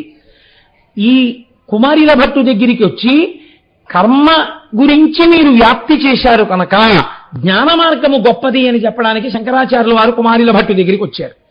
కానీ అప్పటికి కుమారిల భట్టు తుషాగ్ని ప్రవేశం చేసేశారు. తుషాగ్ని అంటే పెద్ద ఊక రాశి పోసుకుని ఆ ఊకని అంటిస్తారు. అంటిస్తే ఈ ఊకకుండే లక్షణం ఏంటంటే అది గబగబా కాలిపోదు. మంటలు వచ్చేసాయి అనుకోండి, అందులో ఏదో శరీరం 10 నిమిషాల్లో 15 నిమిషాల్లో బాధపడిపోతుంది. కానీ తుషాగ్ని ఏం చేస్తుందంటే మెల్లిమెల్లిగా సెగంటుకుంటూ వస్తుంది. కింద నుంచి ముందు వేడి కొడుతుంది, సెగ కొడుతుంది, ఒళ్ళు ఉడికిపోతుంది, తర్వాత కిందకు వస్తుంది. ఆ తర్వాత ఈ తొడలు, మోకాళ్ళు, పాదాలు అన్నీ కాలిపోతుంటాయి. ఎంత కాలిపోతుంటే బూదిలోకి అలా దిగిపోతుంటాడు. ఎంత దిగిపోతుంటే అంత కాలుస్తూ ఉంటుంది. కాల్చి కాల్చి కాల్చి కాల్చి చివరికి ప్రధానమైన అవయవములైనటువంటి గుండె మొదలైనవి కాలిపోయేంత వరకు ఆ ఒళ్ళు కాలిపోతున్న బాధ అనుభవించవలసింది. కాబట్టి కింద నుంచి పైకి కాలుస్తూనే ఉంటుంది. కదలకుండా కూర్చుని తుషాగ్నిలో ఆయన కాలిపోతున్నారు అన్నాడు. అప్పుడు వచ్చారు శంకరాచార్యులు వారు. అరే మీరు ఎందుకు ఇలా కాలిపోతున్నారు? ఎందుకు ఈ పని చేయవలసి వచ్చింది? నేను కర్మ మార్గం గురించి జ్ఞాన మార్గంలోకి తిప్పడానికి వచ్చానని చెప్పారు. అంటే ఆయన అన్నారు, నేను తెలిసి చేసినా తెలియక చేసినా గురువుల పట్ల అపచారం చేశాను. బౌద్ధము సనాతన ధర్మమును అంగీకరించని నాస్తిక మతం కావచ్చు, కానీ ఇప్పుడు నేను సనాతన ధర్మ ప్రచారం కోసం బౌద్ధ మతంలో ఉన్న రహస్యాలు తెలుసుకోవడం కోసం గురువుల దగ్గర శిష్యుడిగా చేరి నేర్చుకునేటప్పుడు దాన్ని ఖండించడానికి నేర్చుకున్నాను. ఇలా గురువు దగ్గర వినకూడదు కనుక అలా విన్నాను కనుక దానికి సరి అయినటువంటి ప్రాయశ్చిత్తం తుషాగ్నిలో కాలిపోవాలి శరీరం. అందుకని దీన్ని ఇలా కాల్చేస్తున్నాను. ఎంతటి మహాత్ముడో చూడండి. కర్మనిష్టతో ఉన్నవారు కాబట్టి ఆ కర్మనిష్టకే శరీరాన్ని వదిలేశారు. అగ్నిభౌహు సుబ్రహ్మణ్యేశ్వర స్వామి అవతారాలన్నీ కూడా అగ్ని ఎందే పర్యవసిస్తాయి. అందుకే అగ్నిహోత్రంలోకే తుషాగ్నిలోకి కుమారిల భట్టు వెళ్ళిపోయారు. వెళ్ళిపోతూ ఒక మాట చెప్పారు, నా శిష్యుడు మండనమిశ్రుడు ఉన్నాడు, ఆయనతో వాదించి ఓడించు, లోకమంతా కర్మ మార్గంలోంచి జ్ఞాన మార్గంలోకి ఎడుతుందన్నారు. అప్పుడు శంకరాచార్యుల వారు యోగ మార్గంలో వెళ్ళి తద్దినం పెడుతున్న మండనమిశ్రుడి ఇంట్లో పైనుంచికి దిగిపోయారు. సరే, అది వేరు విషయం అనుకోండి శంకర విజయాల్లో. ఇప్పుడు చిత్రం ఏం జరిగింది అంటే, మీకు అంతక పూర్వం వరకు పూజలు చేస్తే మీరు ఏ పూజ చేస్తున్నారో ఆ పూజలో ఆ స్వామి యొక్క పేరు చెప్పి ప్రీత్యర్థం అన్న మాట లేదు సంకల్పంలో. ఇది చెప్పకుండా పూజ చేసేవారు. శంకరాచార్యుల వారు మండనమిశ్రుణ్ణి గెలిచిన తరువాత కర్మభాగమునందు ఓ కొత్త విషయం కలిసింది. ఏమిటో తెలుసా అండి? మీరేది చేసినా ఉమామహేశ్వర ప్రీత్యర్థం ఏకవారాభిషేకం కరిష్యే అని నీళ్లు ముట్టుకుంటారు. ఎందుకు చేస్తున్నాను? ఈశ్వరానుగ్రహము కొరకు చేస్తున్నాను. ఈ కర్మ చేస్తే ఈ ఫలితం వచ్చేస్తుందని కాదు. ఈ కర్మకి ఫలితం ప్రీతి చెందిన ఈశ్వరుడు నాకు ఇవ్వాలి. ఈశ్వరముఖంగా ఫలితం రావాలన్న జ్ఞానాన్ని అంకురింపచేయడానికి సంకల్పాన్ని శంకరాచార్యుల వారే మార్చారు. అక్కడ మండనమిశ్రుడు ఓడిపోయిన తర్వాతే అలా మారింది అప్పటి నుంచి. కనుక తుషాగ్ని ప్రవేశం చేసినటువంటి గొప్ప అవతారం కుమారిల భట్టు యొక్క అవతారం. ఆయన అవతారం రాబట్టే మనకి సనాతన ధర్మము మళ్ళీ నిలబడేటటువంటి అవకాశము ఈ లోకమునందు కలిగినది. అంతటి మహోత్కృష్టమైనటువంటి అవతారము కుమారిల భట్టు యొక్క అవతారం.